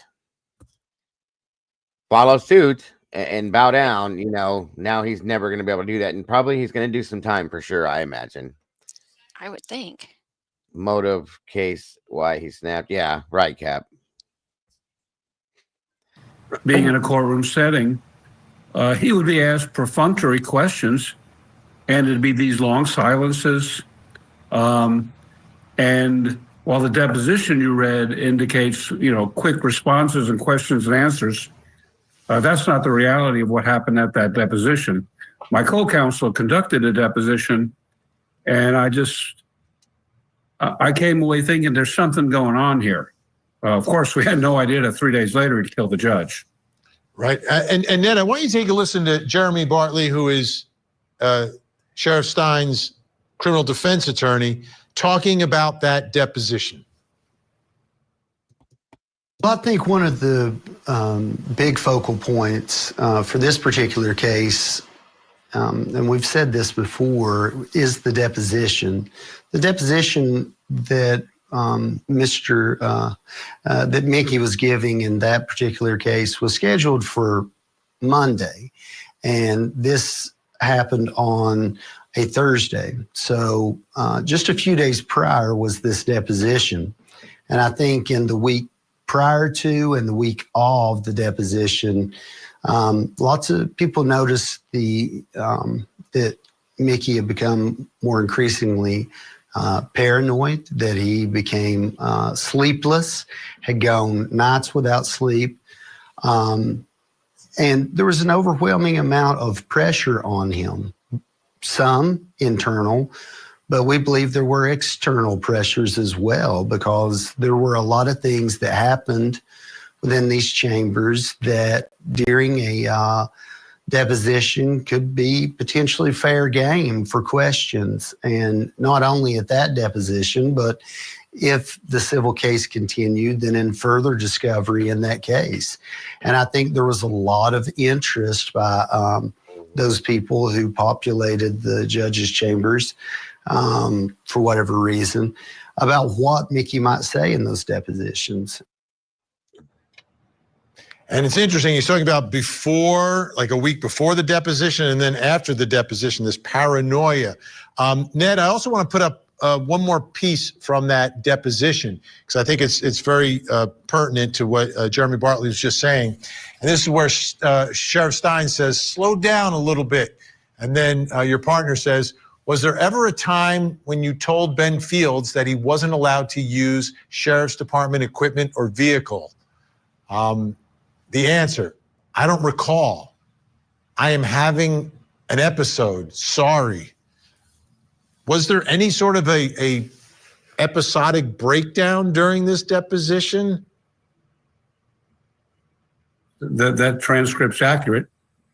And it was really consistent with his demeanor. And I don't know exactly how to describe it. The best way I could describe it, Vinny, when shortly after Stines was arrested, he had this, for lack of a better word, bizarre arraignment before a district court judge. And the judge asked him simple, straight ahead questions, and there were long pauses. And it was a strange situation. Here's a sheriff who's used to being in the courtroom. There's the video there. And the judge was asking him straight ahead questions. And a couple times there was like no response. So what was going on in his head, I guess it's open to wild speculation. But what's interesting, Ned, is what's happening after all of this is the same thing from your perspective that is happening before. So whatever he was experiencing or whatever is going on with Sheriff Stines seemed to a certain extent continue as it manifested itself in his appearance and the way he was reacting and I guess communicating with people, whether it's a deposition or an arraignment. You know, the deposition, there were not many gotcha explosive questions. My co-counsel was very reserved, asking very professional questions, trying to get information. And for suddenly him to announce he's having a panic attack, I don't know if befuddling is the right word. It was certainly strange. I've been involved in lots of depositions in civil rights cases with public officials. That's the first time we had to stop the deposition because the public official announced he was basically having a panic attack. Wow. There's something going on that I guess mental health professionals may help us try to explain one day. I just thought it was unusual, bizarre, and it certainly was a most atypical deposition, but he didn't really say much of substance. Right, so it wasn't the substance of it. It was almost like just being in that position. Ned, stand by. We've got some more for you coming up in the program. But coming up next, what was the sheriff afraid of? First thing he said to the investigators was, I'm concerned that they were going to take or have taken my wife and daughter. See, that glove won't fit OJ, and if you don't ask him to try it on, I will. Why of this sextortion scandal, but talking about videos that may or may not exist involving the judge and Mickey Stines engaging in this conduct. She said she saw the judge doing it. She heard about Mickey Stines' involvement in all this. So, I mean, that's an interesting concept. Like, how big is this scandal? Well, no one else has been arrested. No one else has been charged. But is there more out there? I want you to take, the reason I'm asking that is she's trying to uncover or figure out what's going on with Sheriff Mickey Stines. Here's his attorney who spoke to us, Jeremy Bartley, talking about the statements that the sheriff makes immediately after shooting and killing Judge Mullins. And one of the things that we've talked about from the beginning is the fact that the first thing he said to the investigators was, I'm concerned that they were going to take or have taken my wife and daughter. We believe that that Mickey believes strongly that his wife and daughter and family were in imminent danger. Now, we believe at the same time that the pressure and anxiety and other factors that I'm not going to discuss tonight, we'll leave that for another day, but we believe that his mental health had been impaired and certainly was accelerated due to this civil deposition. All right, danger or afraid of exactly who doing exactly what? That brings us to the next question in our investigation. And it might be difficult to answer some of these because of what's going on in the sheriff's mind, but what was the sheriff afraid of? And whatever he's afraid of, is it based in reality or is it part of a paranoid delusion? Joining me, the host of Hillbilly Crime on YouTube. She has closely followed this case from the beginning. Elizabeth Jones is with us, and clinical and forensic neuropsychologist and author of the book, The New Rules of Attachment, Dr. Judy Ho. Great to have you both here. Elizabeth, let me ask you, what is the fear? Is it actual fear? Is there talk that his family was actually in danger? Well, I have an evolving theory now. Ever since we read those depositions and I noticed that Daniel Dotson was there with Mickey in person as his personal representation, we went and tried to find an entry of appearance for him. And I'm not a lawyer, so I don't know. But I've been told that he would probably have to have one filed somewhere. And we can't find that. And I kind of just feel like there was a level of intimidation there when he was given his deposition. Someone babysitting him, making sure he didn't say the wrong thing. That's fascinating. That's fascinating. So let me ask you, because his attorney kind of is talking about this, Dr. Judy Ho, talking about the reality of him being scared and there being some basis in reality for it, but he's also having some level of a breakdown at the same time. So how does that work? And is the fear, if there is some factual basis for it, does it get exaggerated? Does it get twisted? What happens if someone is at the same time that there is something happening, like really happening, and they're also having a mental breakdown relative to it?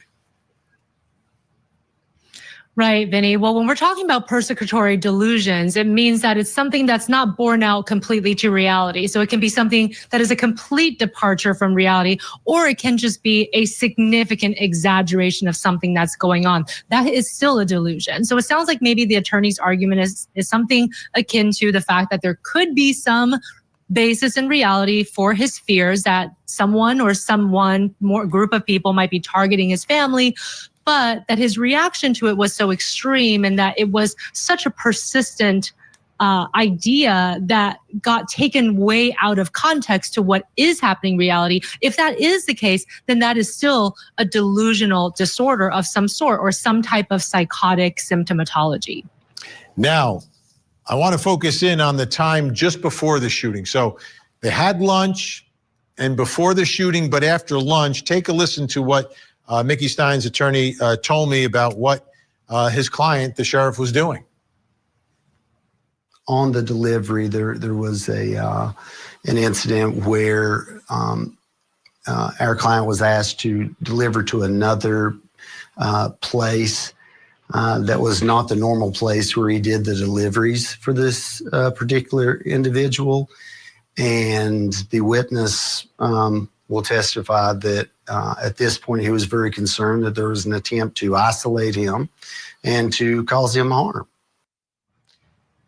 And here is the sheriff. This is after lunch, going on that ride, delivering meals. But as Jeremy Bartley said there, he felt like he was going somewhere where he normally didn't go and was being isolated and again, sensing some level of fear.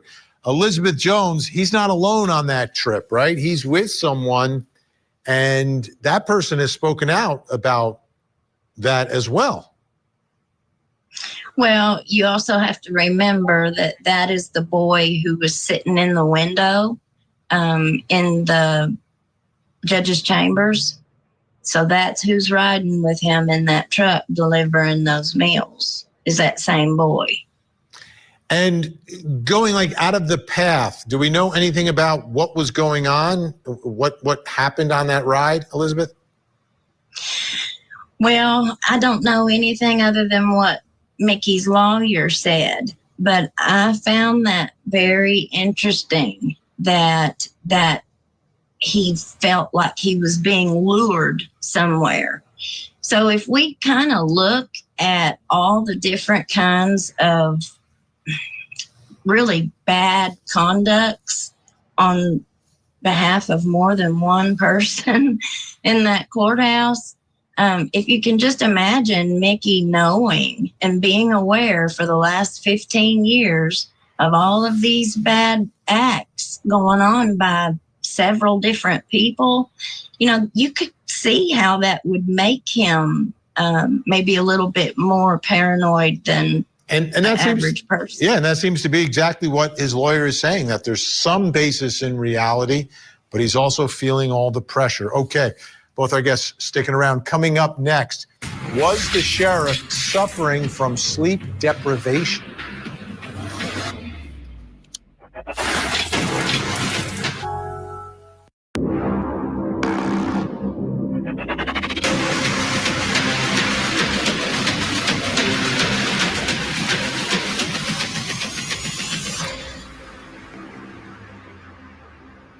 I'm Vinny Politan. We continue our investigation of the shooting death of Judge Kevin Mullins.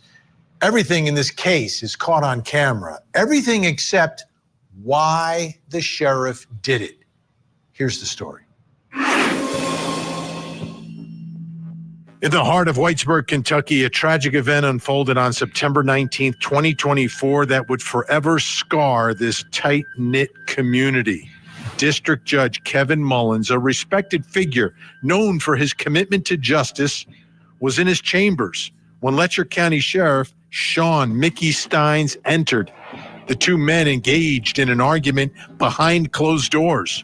Moments later, gunshots echoed through the courthouse. Surveillance video revealed the horrifying scene, but there was no audio. The motive behind this shocking act remains shrouded in mystery, but many wonder if it was connected to the extortion scandal that rocked the same judge's chambers, where the judge's bailiff, Ben Fields, was convicted of extorting female inmates for sex in the chambers. This scandal was also the subject of a civil lawsuit filed against the sheriff, in which he was deposed just days before the fatal shooting. Understanding this case is trying to understand Sheriff Mickey Stines. But if it's someone who's suffering from some sort of a mental breakdown, it can be challenging. But there are other parts of that, which is like, what exactly is going on and what is causing all of this to happen? Now, obviously, you have the deposition, the civil lawsuit, all the pressures there, but what else is going on? How else is it impacting the sheriff? Take a listen to his attorney talking about what was going on in the sheriff's life in the days and time before the shooting. But I believe that his mental health was impaired to a degree that it impacted his ability to perceive immediacy and, the imminent threat of that, the imminent nature of that threat, Vinny, as well as the magnitude. Just a few days prior was this deposition. And I think in the week prior to and the week of the deposition, lots of people noticed that Mickey had become more increasingly paranoid, that he became sleepless, had gone nights without sleep. And there was an overwhelming amount of pressure on him, some internal, but we believe there were external pressures as well. We feel very strongly in our mental health defense, as well as, the evidence, I think, supports our theory of the case. And I believe that we have a strong case to put in front of the jury. I mean, I agree, Jeff, but I think at this point, I think that he felt like he didn't have a choice. You know what I mean? I think he was losing his mind. He was losing his family. He was threatened that they were taking his family from him. And I think there were some other threats that had been happening that we just didn't know about. You know what I mean? I think that's why he did what he did. It's not the answer. I agree. I do. But the bigwigs of this town were the ones that were doing this to him. So who else could he go to is probably what his thoughts were. At least that's my opinion. But there should have been another way to do it, in my opinion. I agree with you. There could have been, definitely. And you heard his attorney there talking about sleepless nights, including, we believe, the night before the shooting, that he's up all night, he's not at home, he's at his aunt's house, but he's not sleeping, he's walking all night long. Which brings us to the next question in our investigation. Was the sheriff suffering from sleep deprivation? And if so, what impact does that have on the mind? When does the lack of sleep become dangerous? And is that what's going on? Is that part of the cause? Joining me, sleep expert, medical director of the North Dakota Center for Sleep and host of the Talking Sleep podcast. You talk about the correct expert for tonight, Dr. Seema Kozlow is with us, and clinical and forensic neuropsychologist, expert in conducting forensic evaluations, and author of the book, The New Rules of Attachment, Dr. Judy Ho. Great to have you both here. Okay, Dr. Kozlow, let me begin with you. When does lack of sleep get dangerous? Oh, that varies by person. And don't forget, when we talk about sleep deprivation, it's not always hours of sleep. It also reflects the quality of our sleep. So here you're describing someone who has been sleepless and pacing. And does that then worsen his mental health? Probably. And then does that in turn worsen his sleep and make it harder for him to get restful sleep? Most certainly. Let me ask you, Dr. Judy Ho, that lack of sleep, what does that do to the mind? What does that do to the mind? He's feeling the pressure, but here now, our understanding is he's not sleeping at night. He's pacing. He's anxious. And this is going on day after day, but the night before the shooting, up all night.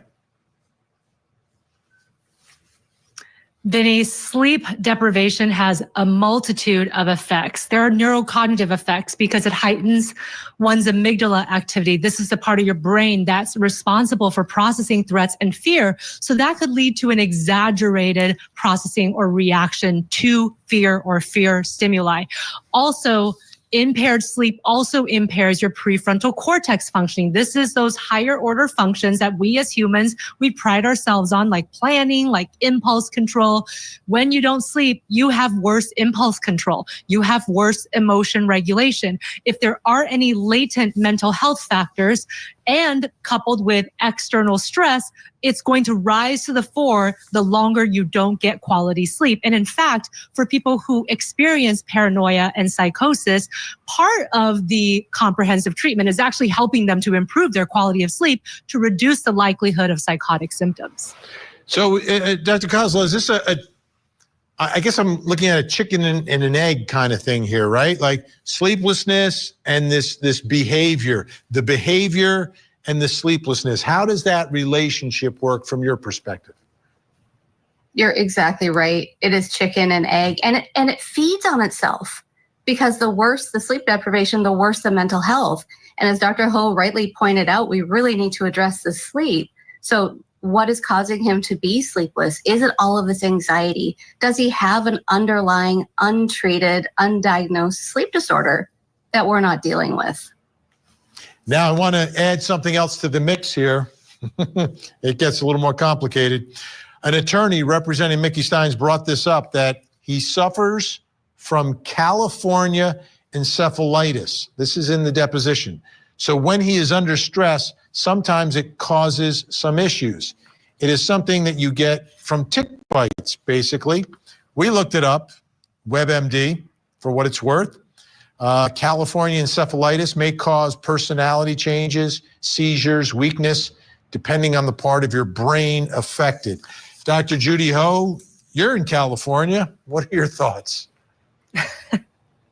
Well, it sounds like what you're referring to is a form of viral encephalitis. And in some ways, it's almost akin to a traumatic brain injury. So it can cause confusion, episodes of delirium, temporary states of cognitive decline. So it sounds like the attorney is saying there might be an additional factor here. This is something that he's already been dealing with. So on top of everything else that we just discussed and Dr. Kozlow pointed out, we also have this that's potentially impacting his cognition, decision, and impulse control.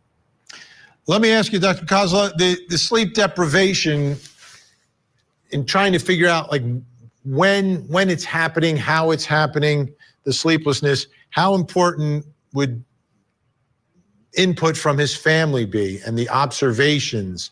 Like, it's obvious, like when you're not sleeping, this is a guy though who is the sheriff, right? So there are going to be times where he's got to be up and ready to go any hour of the day. But is it something generally that people keep to themselves, or is it something that they generally share? Are they honest about what's going on? It's challenging. Yeah, it's challenging, isn't it? Because if the bed partner is sleeping, they may not be aware that this person is pacing all night. I would be very curious about what his sleep hygiene, what his sleep habits looked like before that deposition. I would be curious about his quality of sleep before that time. Perhaps this was a perfect storm. Perhaps he did have this predetermined, preloaded genetic susceptibility, perhaps. Maybe the encephalitis had part of it. Maybe he had a sleep disorder. And then you add to that this stress. Maybe it was truly the perfect storm for him. And Dr. Judy Ho, let me ask you one other question here.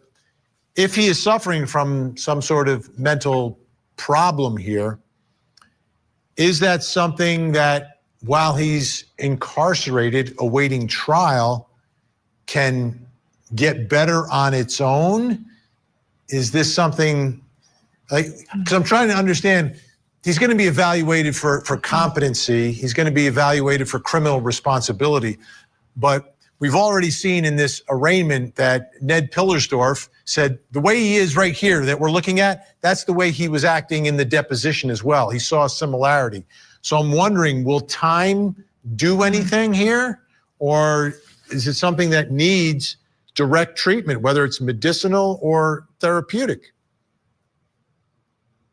Good question, Vinny. And if it's a more severe mental health concern, like a type of psychosis episode, it will not likely get better on its own without some type of treatment. So through this trial process, through the mental health evaluations, he's clearly going to get, perhaps his attorney is going to be asking for some type of mental health diversion program where he's actually going to get treatment while he's awaiting trial, while he's awaiting sentencing. And of course, post-sentencing, if he does have to serve time, that he is in a condition or in an environment where mental health treatment can be accessed, because that's not absolutely a clear requirement for everyone who is incarcerated.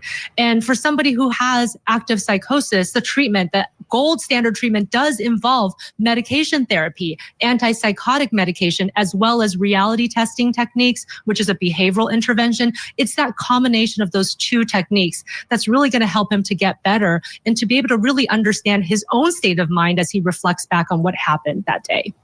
Dr. Judy Ho, Dr. Seema Kozla, great to have you both here. Appreciate it. I'm sure we'll be speaking again about this very high-profile case. Still to come, what will the jury think of the judge?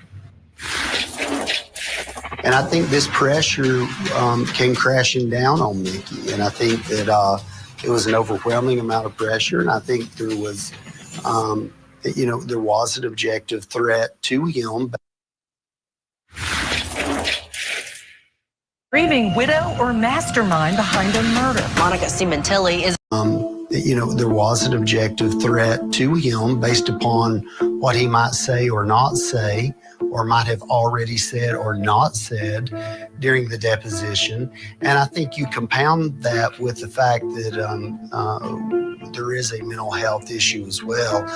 And I think that what you see in the chambers in that video is I got to agree with you. I think if they can prove what the situation was, Alicia, that he probably won't get what you would expect him to get. Well, what anybody would get for killing a judge. Okay. I'm curious what it's going to be. If he's going to get treatment, if he's going to get a certain amount of time, blah, blah, blah. Odds are he'll never, ever be able to work in law enforcement again, which is sad. But, who knows what's going on. And I wonder if that whole encephalitis thing is going to play into this too, because that's kind of interesting too. I'd never heard that before. I'm very curious actually, but yeah, I agree with you on that, Alicia. Welcome, Linda. Good to see you. Thank you for joining us. Is a result of a combination of those factors. Right. Yeah. The combination of factors. Right? Objective threat, like there was a real threat, like something, he could have said something that really could have put him in danger, but at the same time, he's having these mental issues. This is fascinating because this is the way it's going to play at trial. I mean, these issues are connected to one another. The reality of this sextortion scandal and the civil lawsuit on top of what's happening to him mentally. It's all connected. Take a listen. attorney talking about having the trial in the same county where all this happened, right? And in the same courthouse, I guess, where all this happened. Take a listen. We believe that Letcher County is the appropriate venue. We think that, we think that that's a jury of our client's peers. We believe that the same people that elected him to be sheriff should sit on this case. You won't find any better people in terms of people supporting one another,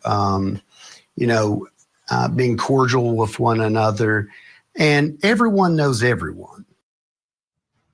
Everyone knows everyone, which means everyone would know Mickey Stines, the sheriff, and everyone would know the judge as well, which brings us to the next question in our investigation. What will the jury think of the judge, the victim in the case? Like the underlying sextortion scandal that's taking place in the civil deposition, everything else. Well, I'm going to say this, as we had a person that came into the chat here that was from this town, and they stated they heard, the whole town has heard of what the judge was doing and the higher ups were doing this and that and everything else. So if they're pulling the jury from this town, they're probably going to look at the judge and go, yeah, we knew what you were up to. I don't blame him, which is another reason why I don't think hell, guys, they may even find him innocent. I don't think they will, but they may find him not guilty for reason of whatever, you know what I'm saying? And he may not get it at all, but I just don't see that happening with this. But if they're bringing all the people from the town that already know what has been going on with the government in this town, there you go. You know what I mean? Definitely, in my opinion. Is part of the mental health defense, which means there's going to be some discussion about the victim, the judge in this. Joining me. Well, that he just said that they're going to use those people there. I thought they would have used a change of venue as well, but I don't know. We'll see. I don't know. Well, I'm curious about that too, Trish. Attorney representing the woman suing Sheriff Stines, Ned Pillersdorf, and the host of Hillbilly Crime on YouTube, closely following this case from the beginning, Elizabeth Jones is with us. Elizabeth, let me begin with you. Like, is there a current reputation for the victim in this case? Well, there have been a whole lot of accusations and talk going on prior to this happening. And people don't just know Mickey and the judge. They know all the higher ups up there. And so I think depending on what Mickey's defense attorney brings out in trial, I think that's going to be the telltale, outcome of what this trial is going to be. I have myself seen a very explicit video of someone who Sabrina would call a higher up. So I know they're out there. Wow. Ned, you're involved in this civil suit. Was there, and the victim is the judge. So if you're talking about an objective threat and everything else and how it would manifest itself in the shooting and killing of the judge is going to come up, right? In your case, any evidence that the judge is involved or knows that this stuff is happening in his chambers? No direct evidence, except for the fact that it was the judge's bailiff extorting these women, and at least 2 of the sexual encounters occur in his chambers. Having said that, Vinny, this trial is not going to happen in Letcher County. I'm willing to bet anyone there's going to be a change of venue. Well, there you go, Trish. There he's saying it. Now, his attorney keeps saying that his attorney just said that's not going to happen, that they think it's okay to do it in Letcher County, but this guy's saying no. So we'll see. Kentucky has a statute that says the Commonwealth can ask for and get a change of venue. And I think Mr. Bartley's comment that everybody knows everybody That's the kind of comment that gets you a change of venue. If Stines goes on trial, it won't be in Letcher County. I know Stines wants it tried there, but reality, it's not going to happen. So let me ask you, Elizabeth, just generally, and it's not a scientific poll or anything else, but you've been talking about this on your channel. A lot of the local folks are watching you on YouTube talk about this. They're posting their comments. Do you get an overall sense? Is there a sense of sympathy, not for the victim, but for Mickey Stines versus the judge? Or is it more sympathy to the judge versus Mickey Stines? How do you see that balance? I know it's unscientific, but you're there interacting with these folks all the time. What is your gut telling you? I think there's a whole lot more sympathy towards Mickey. One thing that I noticed in that deposition was when Mickey started to answer the questions, he then took a break with Daniel Dotson, the lawyer, and then he came back, and every question after that was, I don't recall, I don't recall, I don't recall. And, you know, the people of this county have read those depositions too, you know, so I think people are starting to, well, from the very beginning, they've been more behind Mickey. But I think people are starting to see all of this ugliness that has been taking place in Letcher County over so many decades come to the surface. Ned, and I think you're right there, Ned. If folks are reading the civil depositions, they're not going to make it on the jury, those folks. But, you know, there's others that haven't read it. Ned, do you think there is, with your civil suit, do you feel like you are just scratching the surface of the involvement of folks? Or do you think that it is what it is? It's the deputy and you know, a bad apple. You know, there's two reasons why you file this type of civil suit. First, to help the people in front of you, Miss Atkins and the late Jennifer Hill. The other is the reality of Kentucky courts. We have this proliferation of women in custody, and we try to get them out on ankle bracelets. And those women are so easily subject to sextortion. They know that a simple phone call from the ankle bracelet person to the judge, they're back in jail. These women know if they say that's not true, they probably won't be believed. So one of the reasons we filed the lawsuit was not only to help the people in front of us, but got to change the system. This is not the only place it's happening. Got to change the system. About these other women. It's all over the country. Yep. Women are being re-victimized today. You'll Ned, see women. We're out of time again. I hate cutting off Ned, but I have to do it. We're out of time. Ned Pillersdorf, Elizabeth Jones, thank you both so much. You know, this trial will obviously be about Sheriff Mickey Stines and his state of mind, but to understand what was going on inside the sheriff's mind, the jury's going to have to hear about what was happening inside the judge's chambers. And if they believe the judge is involved, the sheriff could get the benefit of the doubt. I'm Vinny Politan. We'll keep digging for answers as the investigation. All right, guys. Well, that's what's going on there, which is pretty wild still. I kind of feel like I feel bad for Stines too, just because of what all went down and what was probably going on. So we'll see. I'm going to follow it to the end, guys, either way. So let's see. We've been here 3.5 hours. I think that's going to do it for today. Appreciate you guys joining us today very much. Of course, always appreciate our Mama Bear joining me today. I hope your head feels better, dear. Yep, it's getting there. Good. Hopefully it keeps going. Thank you, Elisa. I appreciate that. Thank you to the Blue Crew, all of you, for joining us and everything you do today, guys. I don't know what's going on tonight, but you guys will know as soon as I do. It's up to the boss lady. You know that. Well, thank you, Linda. I appreciate that so very much. Thank you. God bless. It's nice to have you here. I like your avatar too. I love fall and I love jack-o'-lanterns and Halloween, so it's really neat. Y'all all check out London Airport. What's up with what's going on, Brian? Oh, you didn't hear that? The massive explosion. Oh my God. Heathrow? I didn't. Heathrow, yeah.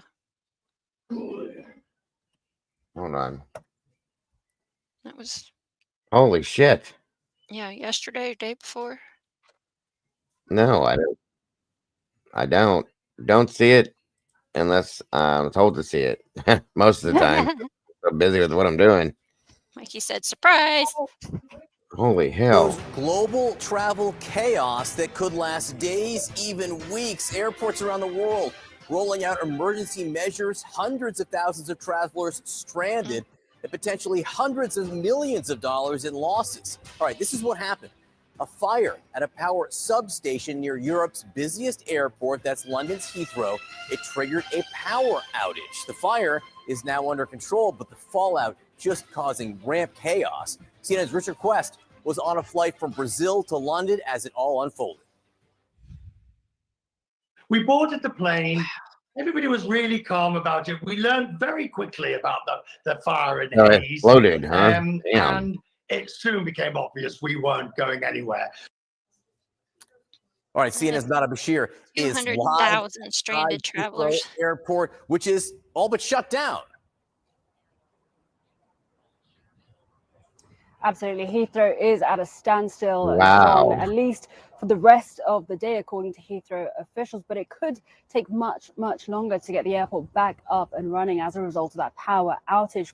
Energy Secretary, the backup generator as well, was also impacted by the fire. So there are real questions as to how long it will take to get Heathrow back up and running as a result of this total power outage. And of course, this has caused total chaos as well for passengers and airlines who had been planning to travel through Heathrow Airport. We've been hearing from the flight tracking radar team as to the knock-on effect this will have. Hundreds of flights cancelled. That's just today. Tens of thousands of passengers potentially impacted. Take a listen.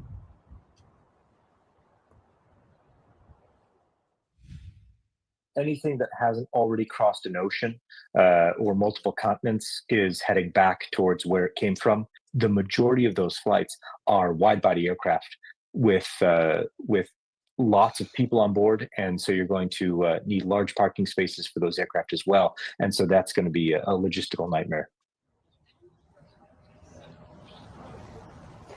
Now, of course, we have had updates from London's Fire Brigade. They have said that the fire at the substation has... What'd you say? SRB said, oh, now they said tens of thousands. I said, it don't matter. 200,000, tens of thousands. That's still a lot of stranded A people. lot of damn people, yeah, period. Do they think it's terrorism? I'm sure they're looking into it 100%. It's been now placed under control, but it could take hours, if not days, for a full investigation to be carried out as to what caused the fire. Emergency services were called to the incident at around 11:20 p.m. last night. We've been speaking to residents in the nearby area who were terrified at the large blaze that was ongoing near this residential area. At this stage, as we understand it, no residential buildings were damaged. The fire has been contained, but of course, a huge amount of damage and, of course, concern for the situation at Heathrow Airport.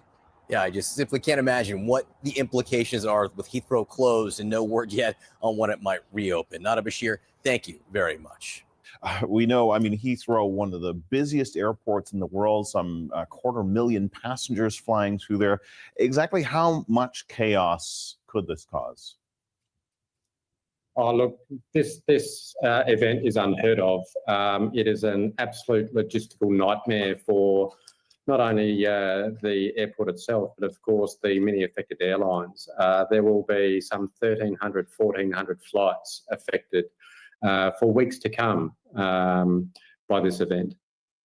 Yeah, weeks to come. I mean, the knock-on effects here, explain why it would take so long, even if they were to fix this relatively quickly. Why would the knock-on effects last for possibly weeks? That's exactly right. I guess there's two phases to what we're seeing. Phase one is dealing with the aircraft that are airborne at the moment. That's about alternates and that sort of thing. But as you rightly say, phase two is about moving from disruption through to regular scheduled services. And that's incredibly complex because as a result of phase one, you have aircraft that are not necessarily where you thought they would be. They're at airports that are not their planned alternates. Then they're at airports that do not necessarily have the support services that the airlines originally intended. And so you have to establish those things, and that takes time. You've got pilots and flight crew and cabin crew and so forth that'll be out of flight and duty time. It's an incredibly complex thing to get the cogs spinning again and to integrate aircraft that are not where you expected them to be. Yeah, absolutely. And you know, you look at the types of flights that are coming here. We're talking about huge airplanes, passengers who are transiting from other continents and so on. These passengers won't necessarily be first in the queue to get back on the next flights, right? I mean, they could be bumped for a while. So you have to think about those poor people who are now on these almost indefinite layovers. That's exactly right. It's not only the aircraft themselves that are, as I was saying, diverted to alternates that were unexpected, because the alternates then became filled with capacity. So the aircraft's gone to somewhere else. But you've got flights that didn't even depart. The flow on a flex through what we would call a complex socio-technical system, the flow on a flex are incredible and really will go on for weeks to come. Yeah.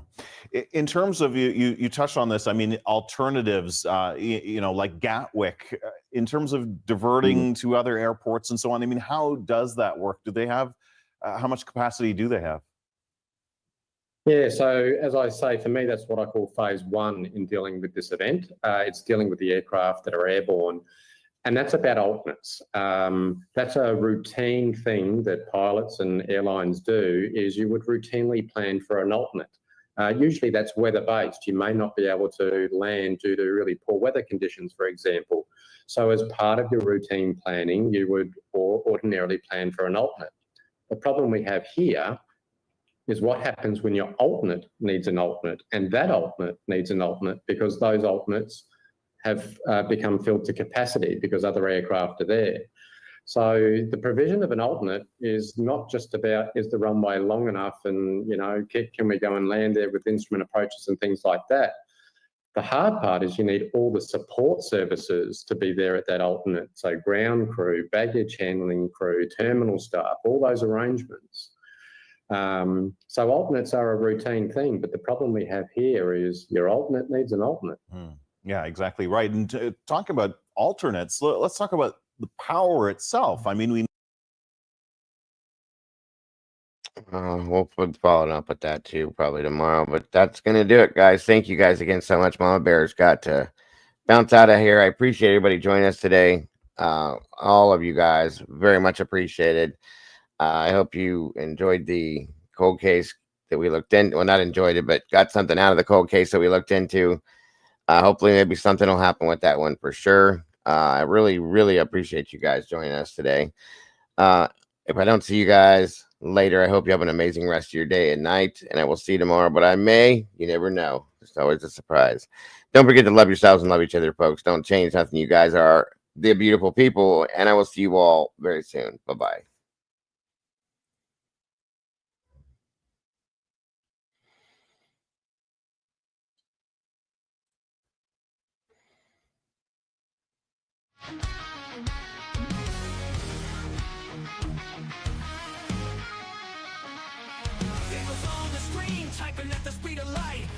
Down the shadows, bringing wrongs to right, digging deep in the data, facts sharp as a knife. With every single story, he's fighting for a life. A voice for the voiceless, he won't stay quiet. Daniel's got the fire igniting the fight.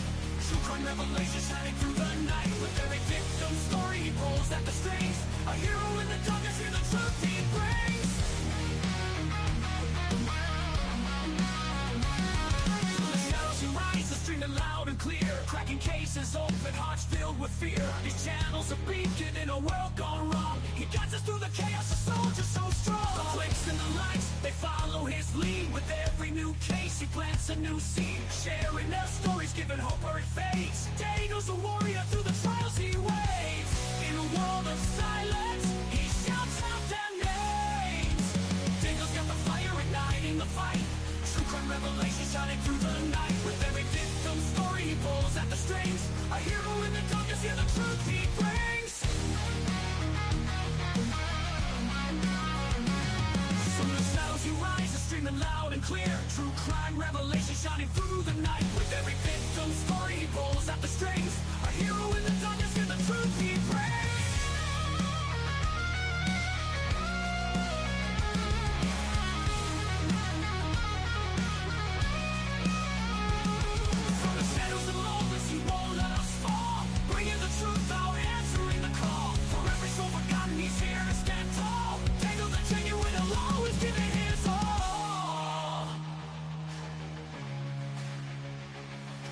Dago's got the fire igniting the fight. True crime revelation shining through the night. With every victim's story he pulls at the strings. A hero in the darkness.